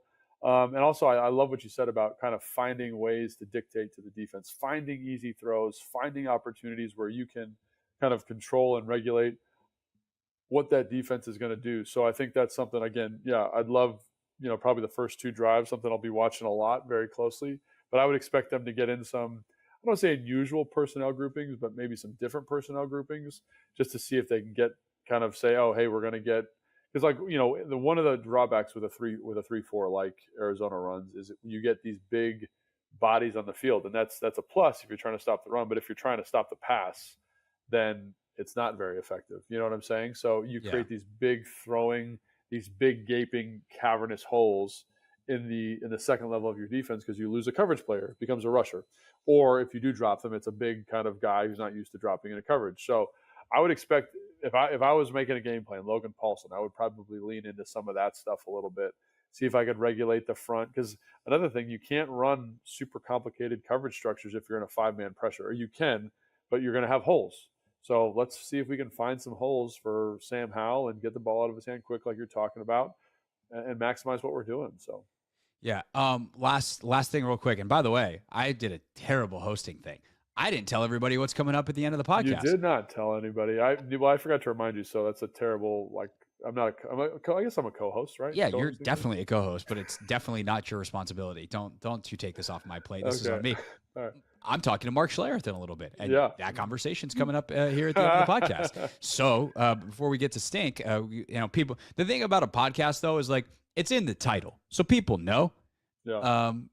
Hey, big mystery guest. Oh, the one that you put in the title and description of the episode. Anyway, the point is, quickly to wrap up our portion here, would you prioritize Sam or like getting touches for other guys. And the example I'll use is like, would you consider doing something funky with like Curtis as a wildcat, or, you know, like when you put him in the backfield, like do some of the stuff to try to get Curtis a touch, you know, a little jet pass to Terry, something like that? Or are you prioritizing getting Howell in a rhythm early in this game? 100% Sam Howell, but I think you can do both. So I think a Yeah. screen to Curtis is an easy touch for Sam, and it's an easy touch for Curtis. A little jet sweep, or, you know, bubble to Terry, or like kind of an RPO to Terry, or like that shallow cross concept that they ran so great against Baltimore. Love that. You know, find something where you can get your star. Everybody's getting a touch, but what is the easiest thing for Sam? And then let's work backwards from that. So what's easiest for Sam, and then who are we going to put in that spot to get that touch? Yeah, you said funky personnel groupings, and I was like, I don't know. How funky could we get? How funky can we get? Let's keep Howell under center or behind center and shotgun. No, let's not throw him out anywhere funky. I mean, I think you'll see something funky at some point. Yeah, but I would say let's get him going early is what I would say. Definitely. All right. So that's that. Next time, Logan and I are talking into microphones. Sunday. Yes. Pregame. The Take Command pregame show. Live from Tap Sports Bar at BetMGM, at MGM National Harbor. So we will see everybody there. But next, here on the podcast, Mark Schlereth joins me for some talking before he also talks into microphones on Sunday, as he and Adam Amin are on the call for Fox. Stake next here on Take Command. Thing is, that's just a Take Command preview. So, you know, Mark Schlereth not next on the radio. He's next in the podcast, which you can listen to anywhere you get your podcasts. I will say, though, Mark's partner, Adam Amin, will join us tomorrow, I believe, in this window. Actually, no, I beg your pardon. It's 5 o'clock tomorrow. So Adam will be on at 5. Also, I think our guy Damon Mendelara is ready to come off of his very extended show paternity leave. So he's been doing his show, but he's ready to come back on ours for a weekly hit during the football season. So we'll have DA tomorrow. So DA, Adam. I feel like we have something else tomorrow too, Anthony. What else is already on the docket for tomorrow? Obviously, our first round of predictions in terms of games for this week. We're about to make a bunch of predictions over the next half hour for the season, but our game predictions, pick 6 tomorrow as well. We'll pick the 6 players that we're most interested in for, you know, to watch for the game. So it's a pretty loaded show on a Friday. And I still feel like I'm forgetting something. No? Are you talking? Because your mic's... See, I keep hitting the wrong button for some reason. Did they move things around in there? Nah, it's just more so me just hitting the wrong button. Does that mean it's a fine for you? I wouldn't go that far. Okay, I just didn't know if the board op not hitting the right buttons seems like an issue. Yeah, that was on me. Okay. What were you saying? Oh, but I was saying you pretty much hit on everything that we have planned for tomorrow's show. Yeah. Okay. Cool. Excellent. Wonderful. Fantastic. Because remember, Anthony, the NBA, it was fantastic. Yes, it indeed was. I love that you learned about that promo 2 hours ago. Yes. During this show.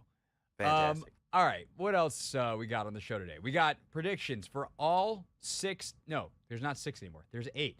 God, I'm old. 8 division winners, Super Bowl predictions, MVP, Rookie of the Year. Anything else we want to throw out there? So I got MVP, Offensive Player of the Year, Defensive Player of the Year, Offensive Rookie of the Year, Defensive Rookie of the Year, NFC champs, AFC champs, Super Bowl champs. Okay. Oh, God, that's a lot of things. We're not doing AFC and NFC, like, rookies and stuff. We're just going to pick one, right? Yeah. Okay, good. All of a sudden, I realized how many decisions I had to make, and my brain got overwhelmed. Sorry. It's all right. We're good. All right. That's next. Season predictions. Because they play football tonight. And I think that game's actually on 106.7 The Fan. So it's within the Odyssey family. But that's at 8:20, meaning we got predictions in with plenty of time for you to still place bad bets on them. Next, here on The Hoffman Show. Did you also see the breaking news? What's the breaking news? No, I didn't see the breaking news. Travis Kelce has been ruled out, Mr. Hoffman, for tonight's game. Justifying my number 1 overall pick in the fantasy draft on Justin Jefferson. All right, so we'll, I don't know if that's going to affect anything, but maybe it will, which is why you should stay tuned for us.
It's the Hoffman Show on the Team 980 final hour, streaming live as well on the free Odyssey app and on YouTube and Twitter at the Team 980. All right, it is day one of the NFL season. Chiefs, Lions kick it off tonight. The breaking news that, of course, Anthony gave us just a few moments ago. Where'd it go? There it is. Breaking news. Oh, snap. News is broken. Breaking news. Is that Travis Kelce will not play tonight for the Chiefs. Didn't even make it to being a game time decision after hyperextending his knee in Tuesday's practice. Kelce is out tonight. You good over there, bro? Moving the camera around, moving the light around. You got your shine proper? I think so. Okay. Sometimes you need that light to hit you. Yeah. And it wasn't hitting me at first. It was actually off. Yeah, no, we can't have that. You got to be looking your best. It's just Exactly. like we've said this a couple times this week. Like, we're moving some stuff around in the studios. We got our toys back, which, by the way, means I can make Anthony giggle again. He almost pooted on himself. Yo. So easy. It's so easy. We can scream if we need to. We got all our toys back, but they're moving some stuff around, and so I actually, when I'm looking directly at the camera, I can't see Anthony. He's on a screen that's over here, and so all of a sudden, out of the corner of my eye, I just see like everything moving, and I was like, "What's happening over there? You good, bro?" And turns out the answer is yes. Yes. Answer is now yes. But soon, I'm gonna have that computer here, and I will be very happy. All right, so here's what we got. We're going to do all the awards predictions and end with our Super Bowl prediction in the next segment. But, Anthony Haney, yeah, just let that into your veins. Yes, sir. That means it's time for football. Okay, bring it back down so you can hear us. And off we go. Divisional predictions. One by one we go. We'll try to get through these somewhat quickly. Because there's a lot of them. There's 8 of them, and we have about 8 minutes to do it. The Buffalo Bills, of course, won the division last year in the AFC East. Dolphins, Patriots, Jets. I think the East are the 2 deepest divisions in football, top to bottom. The AFC North might have something to say about that as well. I don't know the bottom's quite as good. Anyway, the point is, this division's really good. Obviously, the Bills won it last year. Who you got in the 2023 AFC East? I'm not going to lie, Craig. Before Jalen Ramsey went down, I was definitely leaning the Dolphins. But I think their defense will still be good. But, not having him on the field, I think they'll struggle a little bit. So I'm going to lean with the Bills to repeat as division champs. Anthony, I have no freaking idea who's going to win this division. I get real bad vibes off Buffalo this year. And I hate that because I think they're really good and really talented, and they continue to just be a largely good organization. But, like, the Stephon Diggs thing is super weird. And I got bad juju. I got bad vibes about it. The Dolphins feel like I like them a lot. I think their offense is going to be great. Do I trust them, and do I trust Tua to stay healthy? And then there's the Jets, who I want to hate, but were so damn likable on Hard Knocks. And I actually think are pretty good, and I really like Robert Saleh. So I can't believe I'm going to do this. No way. No way. Don't tell me you're going with Aaron freaking Rodgers. I'm going with Aaron Rodgers? Oh, my gosh, Craig. Whoa. Okay. After a whole offseason of being like, I don't even know if he's that good anymore. Uh-huh. Like, I feel like a traitor. I feel terrible doing this. I feel like I'm being Hard Knocks duped here. I think you are. I'm just not that confident in their O-line. This is a great point. I think Rodgers makes their O-line a lot better. Yep. I think the running game is going to be good because Breece Hall was nasty last year, and then they got in Dalvin. Uh-huh. Yeah, man. I mean, if they lean on their running attack, I could see the Jets doing extremely well. But you have a guy in Aaron Rodgers. I don't know. I think you want to... Garrett, I mean, think about it. 2 years ago, he had Devontae. He was the MVP of the league. Yep. Now he's got Garrett Wilson. Who's going to be nasty, too. Bleep it. Give me the Jets! Okay. Jets. Go Jets. No, that's not how it goes. Dang. It's Jets, Jets. You know, I did that the last time. my whole family just disowned you. My entire cousin's worth of Jet I fans. apologize, family. Apologize. Yeah. Apologies to the Hoffmans and the Hollands, both sides of the family. Yes. Gracious. All right, AFC North. Bengals, Ravens, Steelers, Browns. Bengals, of course, took it home last year. See anything different happening this year? Yes. Wow. I will be going with Lamar and the Ravens. I love what Todd Monken did in the preseason. Granted, it is preseason, but Lamar with all of those weapons, oh my goodness. I think this is going to be a preview for my NFL MVP prediction. But I'm going with the Ravens to win the AFC North. Okay, I'm going to go. This might be a preview of my MVP prediction as well. I'm going with the Bengals again. They just remain very good. They did lose a little bit defensively. Mm-hmm. Bates goes to Atlanta. But, like, Burrow's nasty, man. And they won 8 straight to end the year last year. They lost both safeties, Von Bell. Yeah, they did lose Von Bell. So, I mean, look, they're still nasty. Yeah. The calf thing doesn't really worry me with Burrow. Like, just give me Cincinnati. All right. Give me the best quarterback. I don't know, because Lamar's great, but give me the best quarterback in the division. Speaking of somewhere where I'm probably going to pick the best quarterback in the division, AFC South, Jacksonville, Tennessee, Indy, Houston. How are you feeling about your boys in Indy? In AR, I believe. Not to win the division, though.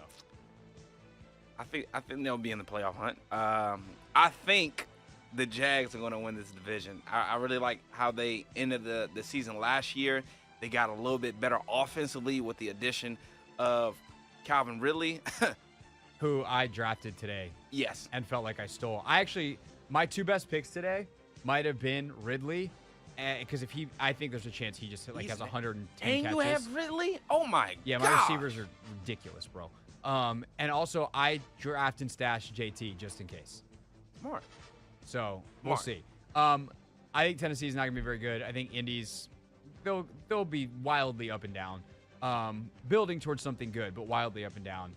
And then Houston's not that good yet, but building. I think Jacksonville's the only team that's really ready to win a division, and thus they will.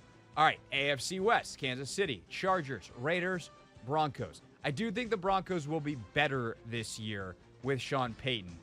The question is, will they be better with Russell Wilson, or will he bench Russell Wilson and be like, you've got to get this guy out of here? I think the Raiders are in a very funky spot. I have no idea what to make of McDaniels. But like Jimmy G wins games, and Devontae Adams is Devontae Adams, and Josh Jacobs is Josh Jacobs. Although I think something just happened with him today. I saw a headline. I don't want to get too far into it because I don't know what actually happened. And I don't even know that was the right guy. Chargers, obviously very, very talented. I think Kellen Moore coming to them is big time. Their offense should take another jump, and it's already good. But they never stay healthy. And the other team that I haven't mentioned yet is Patrick Mahomes. Give me the Chiefs. I'm going to go with the Chiefs as well. I'm just going to keep it simple. I can't bet against the best player in the NFL. I can't. Correct. That is correct. All right. Quickly to the NFC.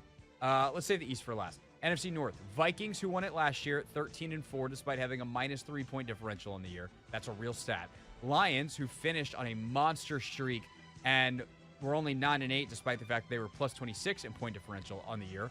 Real stat. You know the Lions and the Vikings gave up the same exact amount of points last year? Wow. Not very good number. 427. No. Yikes, bro. Green Bay, obviously you're one in Jordan Love, and the Bears continuing their Justin Fields-led rebuild. Who you got? So this may surprise you, Craig, but I'm going with Dan Campbell and the boys. Okay. The Lions, I think, are being slept on. I think tonight, actually, we'll preview this later, so I'm not even going to give my prediction, but I think the Lions get it done this year.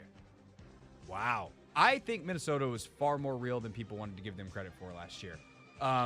This might be biased, not towards Kirk, but towards Kevin. I just think Kevin's really smart. You lose Dalvin, though. They lose Dalvin, but, they still got JJ. Yes. They got Addison in as a rookie, who gives him a little bit more pop as another receiver. They got some other dudes that played pretty well down the depth chart at receiver last year. They're going to get the ball out of Kirk's hands into the hands of good weapons. The question is defensively, can they be better? And they can't be much worse because they were like 30th in the league. So I'll take Minnesota, holding my breath a little bit on it, or holding my nose a little bit. I think Detroit's a good pick, though. I think it's Minnesota, Detroit, Green Bay, Chicago, again, in that order. Although Chicago could surprise some people because I think Fields is going to make a leap this year. Yep. All right, NFC South. Bucks, Panthers, yikes. Saints, Falcons, I don't know. The Saints have the best quarterback in the division by a lot. But I think Atlanta's really intriguing, and I like what they're building. If Ritter can be solid, I think Atlanta could challenge for this division, but ultimately I feel like I have to pick New Orleans. You're going with the Saints? Yeah, their defense is funny because for years their defense held them back. Their defense is actually pretty good. Yeah, they are. This one's tough. I think I'm going to go with the Falcons, though. I think they're definitely going to lean on the run game. I think Ritter, he's just going to be forced to manage a game. I don't think they're going to ask him to do too much. And they have weapons all over the field, big weapons anyway. So I think they'll just lean on the run game and then, get some play action in there, get Kyle Pitts involved, Drake London, and get it done that way. All right. I would ask you this. If you could put any NFC East team in there, would you pick that team to win that division? Yes. Like if you could, I would say all 4 NFC East teams over any of those teams in the NFC South. All right. Maybe one of the hardest ones to pick, NFC West. Arizona obviously bring up the rear last year and expect them to again. But the Rams weren't that far ahead of them. Seahawks with Geno, and then San Francisco, Nick Bosa and all of his money. I mean, it got a little easier just because Cooper Kupp is going to be out. I think he's going to be on IR.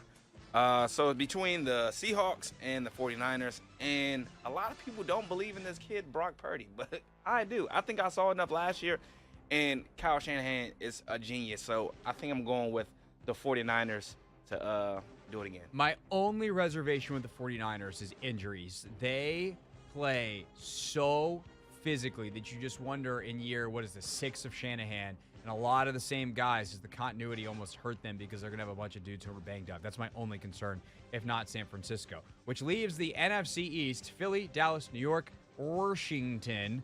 Who you got? Oh, to win our division? Yeah. Hold on, who did you say for the West? San Francisco. Okay. You writing it down? Yeah. Okay. To win our division, gotta go with the Eagles, man. Of course you do. Their window to be contenders is now, and I think they're going to continue to be contenders for the next 2 years as long as Jalen Hurts is on that rookie contract.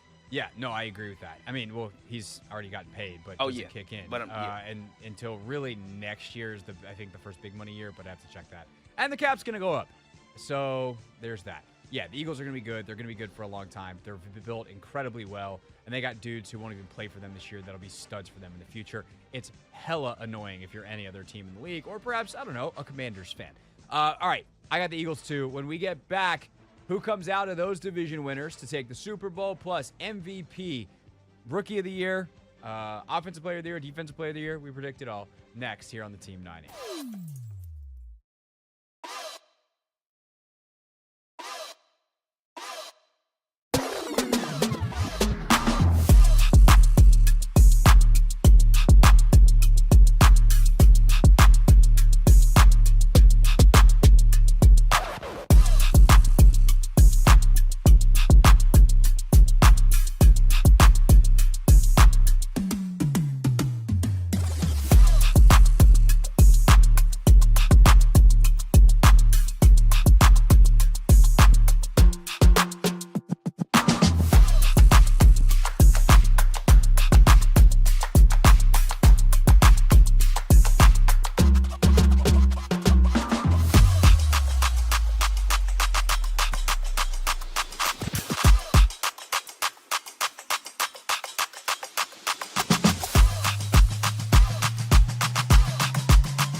It's the Hoffman Show on the Team 980, always live as well on the free Odyssey app. We peek ahead to Thursday Night Football coming up at 6:30.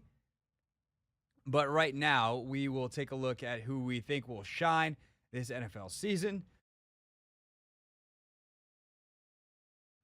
As I die of a coughing fit. But Anthony, what did I do first before I died of a coughing fit? You definitely did turn off your mic. I'm waiting for you to get fined because you have done a great job coughing off air and, avoiding a fine. It just hit me so hard that I need water. So this is, if there's anybody listening, walking around the building, anybody over in the sales pit, CK if you're listening, and you're still in your office, and you can bring some water to the studio, holler at your boy. And now I look over and I see Anthony's gone. You got water on you? Oh my God. I'm dying, and I'm like, thank God that Anthony is here during the segment. And my boy was gone, but he's digging in his bag, bringing agua here. And that's what I'm here for, man. I just would like to note how smooth that one-handed catch I just made was. That actually was smooth, though. You were still talking. You looked it in. You caught it. You proceeded to continue your thought.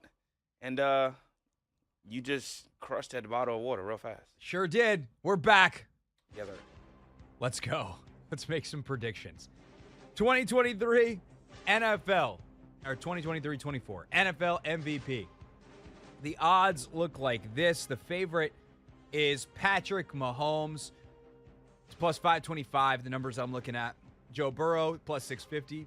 Josh Allen, 750. Herbert, 1,100. Hurts, 1,200.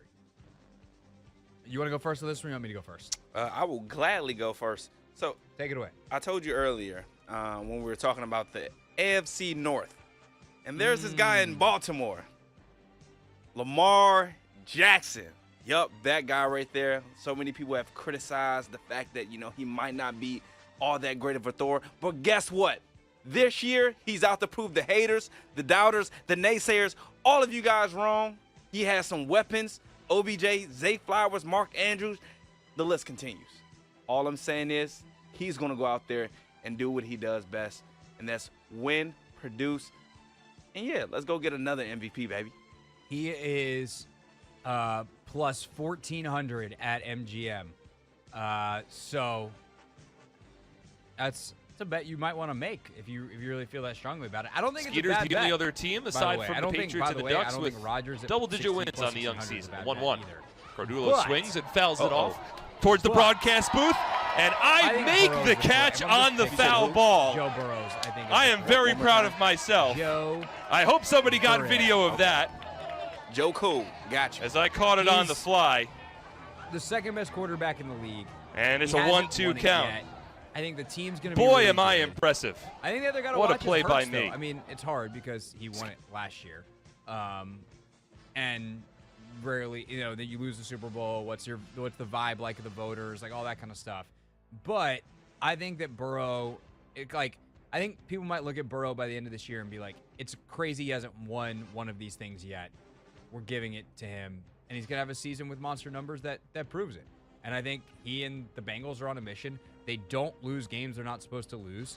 And he's a big reason why. So I'm going Burrow. My MVP pick. I like it. All right. NFL Offensive Player of the Year odds.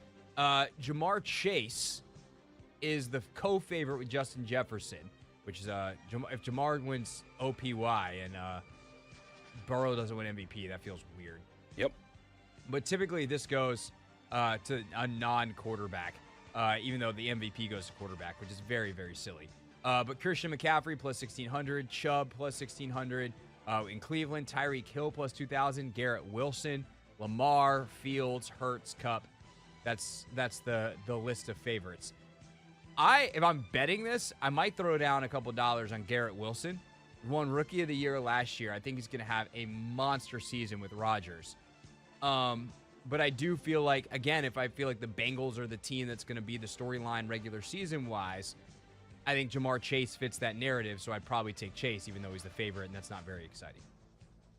Quick question. Is this a contract year for Christian McCaffrey? Ooh, that is a good question. Running backs in contract years tend to put up amazing numbers. Yes, he's in a contract year. He signed a 4-year, $64 million contract, April 2020. So next year, he'll be due for another contract. And I'm expecting Christian McCaffrey to go out there and put up some amazing numbers. Last year, when he was with the 49ers, in 9 games, he went crazy. Kyle Shanahan knew how to use him. I'm expecting this dude in a contract year to go out there and win Offensive Player of the Year. So it's kind of a contract year.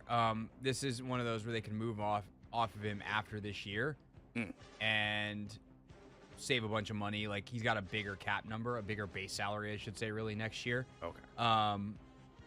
You know, and you're paying him more than you pay in dead cap, yada, yada. So kind of a contract year, but he does technically have 2 more years left on that deal. I think McCaffrey's a great call because I think he's going to get the ball a ton. His numbers last year were crazy when he got to San Francisco. And, you know, like, they're gonna use him and they're gonna be good. They also won a ton once he got there. I think that's a great call. He's plus 1,600. So he's third behind Chase and Jefferson in terms of the favorites. I think it's kind of crazy. Nick Chubb is right there too. Seems high for him. You think so? Yeah. All right. Defensive Player of the Year. Who you got? Defensive Player of the Year. That boy Nick Bosa just got paid, but I'm going to go with T.J. Watt. I think he's going to have to, be the leader on that defense. I don't think their secondary is all that crazy, so I think their front seven is going to have to dominate most of these games. And they have guys up front led by him, so I'm going with T.J. Watt to, be the leader and catalyst for that Steelers defense.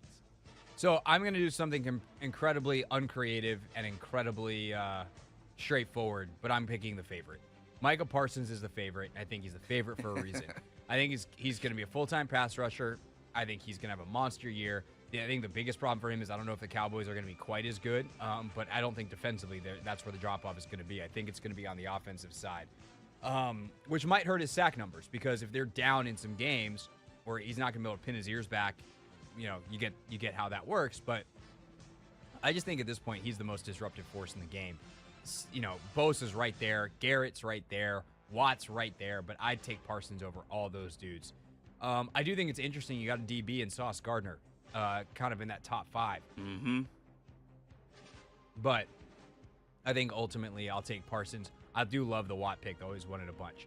All right, quickly, Rookie of the Year, Offensive Rookie of the Year. Go. Rookie of the Year, this is going to be tough. I think I want to go with C.J. Stroud. I think I want to. The correct answer is the favorite again. And it's like, this is the easiest pick on here. It's Bijan Robinson. He's going to be a 1,300-yard rusher. Yeah. They're going to run the ball a ton. He's going to be the guy to do it. He's going to have a bunch of catches. Atlanta's going to be okay. Like, Bijan Robinson.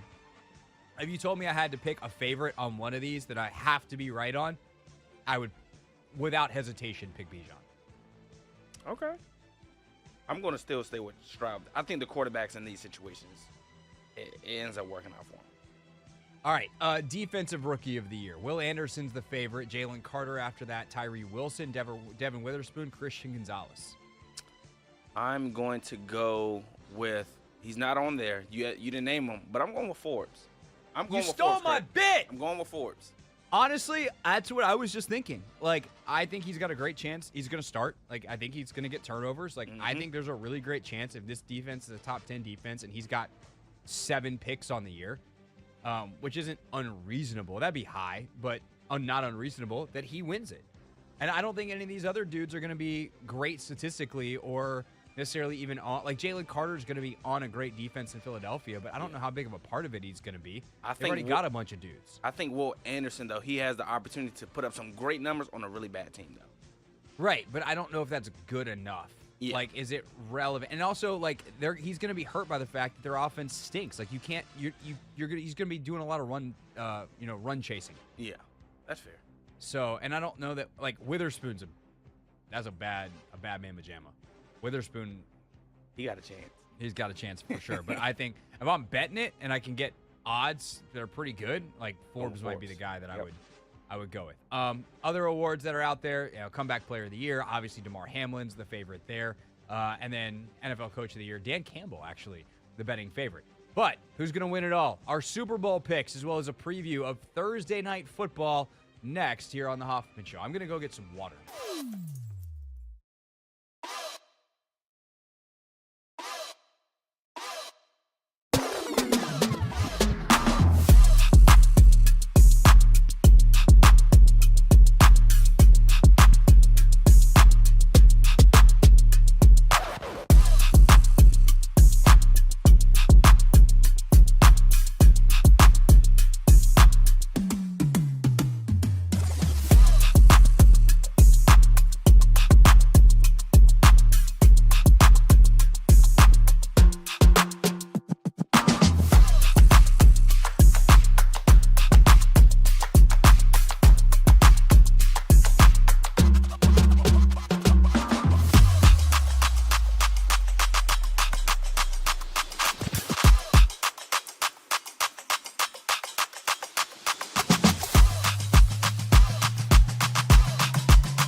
the Hoffman Show on the Team 980, always live as well on the free Odyssey app. Make sure you're following the show on Twitter at Greg Hoffman. Anthony's at Anthony Haney. I. Actually, no, you're Anthony Haney 3. Yes, sir. You got the number 3. Where are you, Anthony Haney? I. Or something, or none of your handles. That's just if you write out your full name. None of my handles are like third. That. Yep.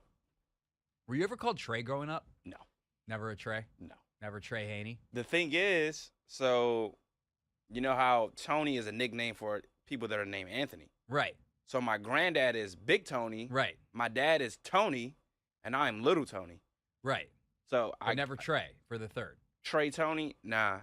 No, you wouldn't be Trey Tony. You'd just be Trey Haney. Oh, nah.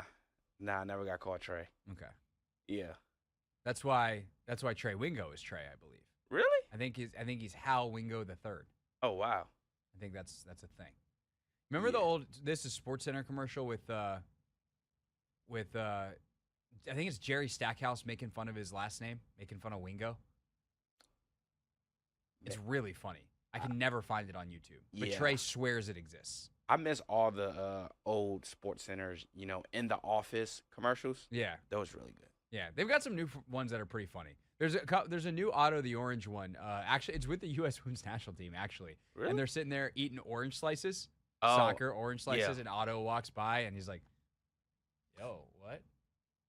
Yeah, it was my cousin. Anyway, apropos of none of that, you get fun clips of the show. You get to know what's going on the show. I'm going to, as soon as I have a chance to clip it and save it and throw it out real quick, throw up the clip of me nearly dying of a coughing fit during the last segment and then making a sick one-handed catch of a water bottle and then downing that water bottle all within about 90 seconds. So that's going to be on Twitter soon. Also, plenty of stuff on YouTube at Craig Hoffman as well in terms of highlights of the show. All right. Right now, though, I think it is time, Anthony Haney. Super Bowl predictions. I was so off last year. You were.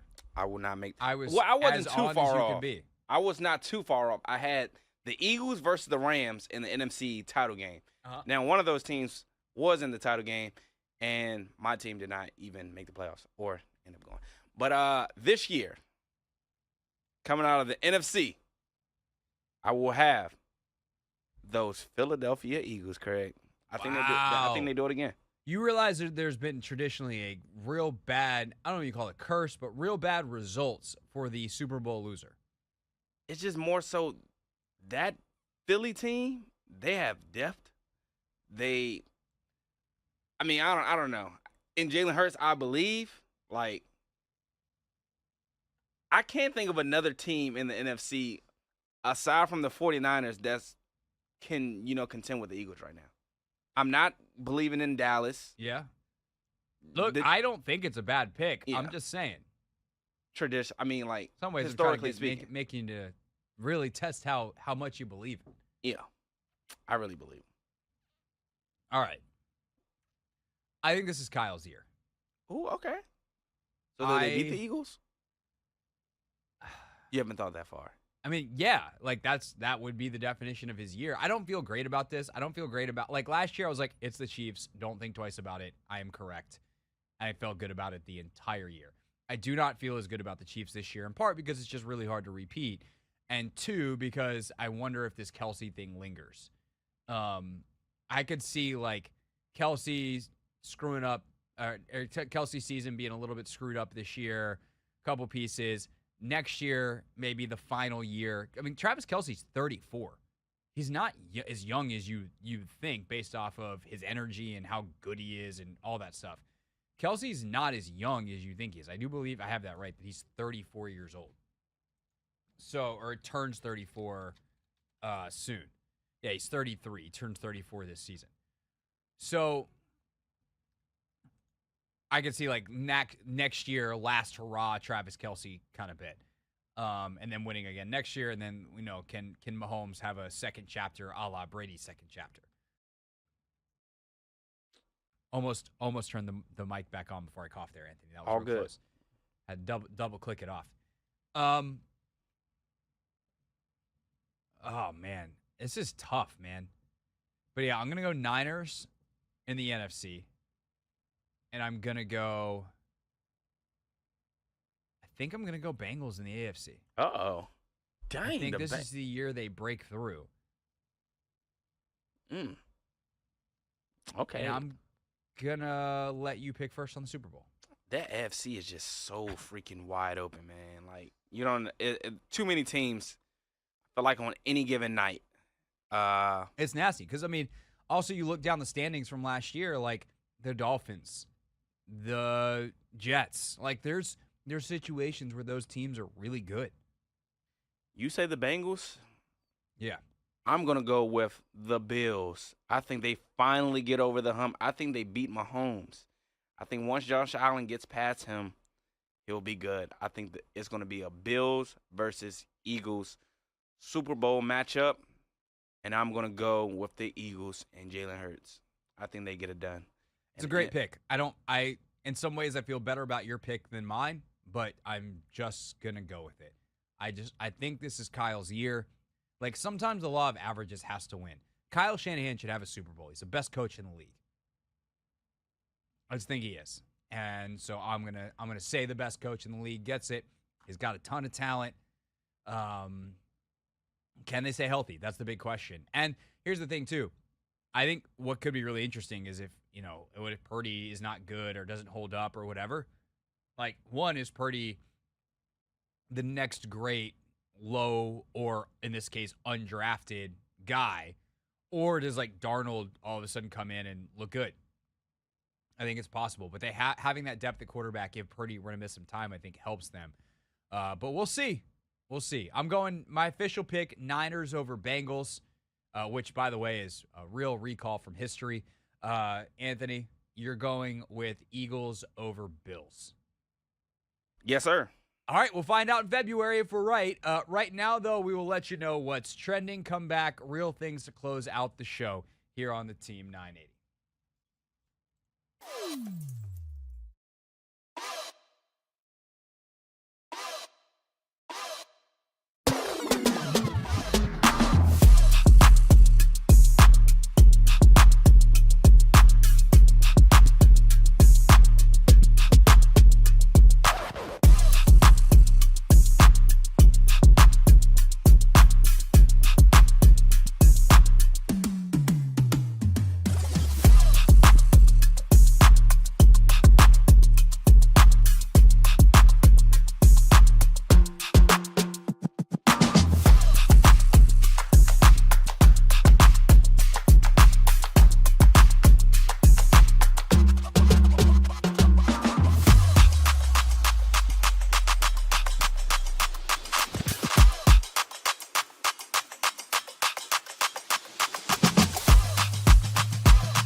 show. We're on the Team 980. We're always live as well on the free Odyssey app. Confidence is not high right now as we are just trying to survive the show. Man, this is 2 days in a row at 6:30. I almost died, Anthony. Yesterday, we were lucky that I had an interview with Mark Schlereth that we were able to play and save the people from my terrible vocal craptasticness. Today, we just apologize. Although I think I've done a good job of shielding everybody because I truly have been a mic turning offing genius. That, and I'm glad you're also in your own studio, so I don't have to.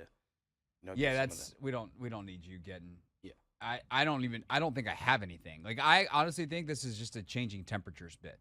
It was like kind of cool, and then the heat wave came through, and my body just doesn't know what to do, which is great because it'll be back in the 70s next week. Yeah. Which, like, from a weather standpoint, psyched. Dear body, figure it out. Like, Wes and I played tennis again this morning. Mm-hmm. Oh, it was ugly out there. That was not a good time. So, did you lose it? Did you get what? Oh, no, I won. Oh, okay. Easier than last week, actually. For being honest about it. We didn't even play a full set. Went up 4-2, and he's like, we're good here. Yeah. Because it was hot. Rock Creek Tennis Center. We got to open earlier if it's above 90 degrees. We can't be having first court times available at 9 o'clock. It's too late. We've already missed the window. Yep. But next week we go out there. It's going to be 68 degrees if we play at the same time. That's very good. So, man, there's that. If you're good at tennis, does that mean you're good at table tennis?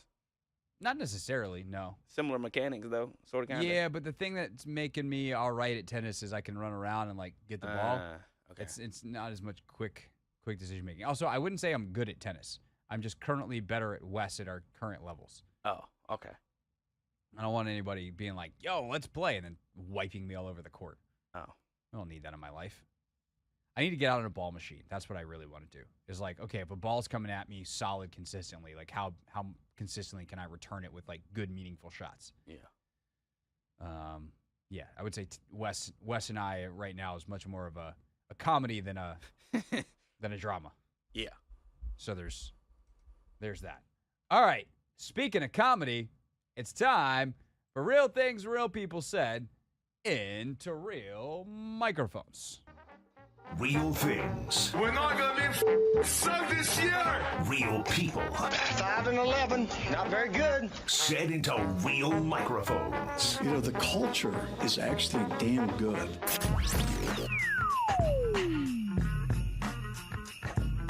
All right. I feel like we got a nasty delay right now on the stream. We'll have to. I thought we fixed that. It's been better today. But then I looked for Anthony's hand signals and they weren't there. So I had to look over in real life. So we'll get that all straightened out. Just getting better every day. Getting better every day, Hanny. All right. What was it like to play Mike McDaniel in Madden when you were a kid? Dan Soder was on I think it's Pablo Torre's podcast, new Pablo Torre production for Metal Arc Media, and told this story about that very thing. The guy you used to play Madden with is now in Madden. When you played him in football video games, It was impossible to both beat. of you guys love video games. You were playing Mike McDaniel in what and how was that? We played Madden, but the game we really played a lot was Mike's stepdad hooked up a projector in their unfinished basement, and so we would play Tecmo Super Bowl on SNES, on Super Nintendo. And we would do 49. I would always be the 49ers, and he would be the Falcons, and he would. This is such a memory for me because I got so angry. He would always switch to Deion Sanders and drop Deion all the way back. So no matter what play I picked, when I threw it, he would break on it with Deion. He would pick it almost every time, and as he was running it back, he would look at me and go, "Prime time." Prime time. And after the first two, you're like, okay, you know, like that kid frustration where you're like, you gotta stop, you're cheating.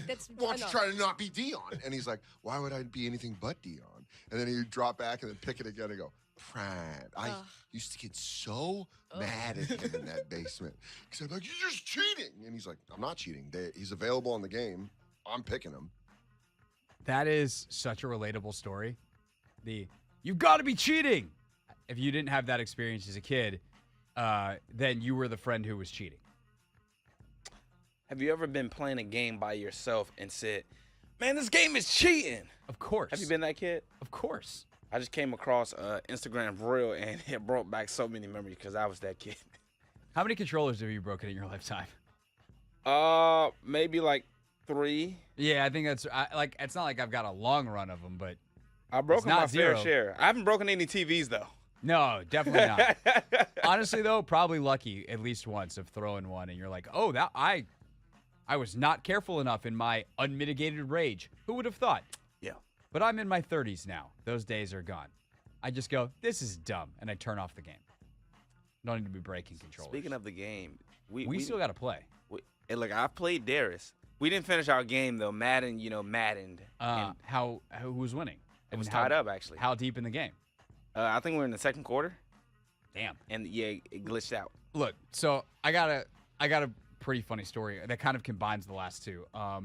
We're gonna put these things in the real things folder for tomorrow because we only got a minute left. Yeah. So, my boy Sam, who was in the league, the fantasy league last year, I used to work with him out in Reston, and I would go over to Sam's house and play Madden on the regular, and he just always, no matter what, found a way to beat me. Sometimes it was like 17-14. Sometimes it was 56-55. Good, great. Oh, wow. Like, it just, no matter what happened, somehow Sam always won.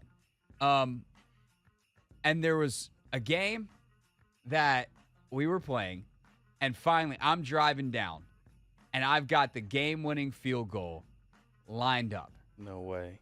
And Anthony, we get to the point where I hit X on the field goal to stop the meter that it's going to be good. And that's when the game froze. Oh! I wasn't psyched. I am psyched to see y'all again tomorrow on the Hoffman Show on the Team 980.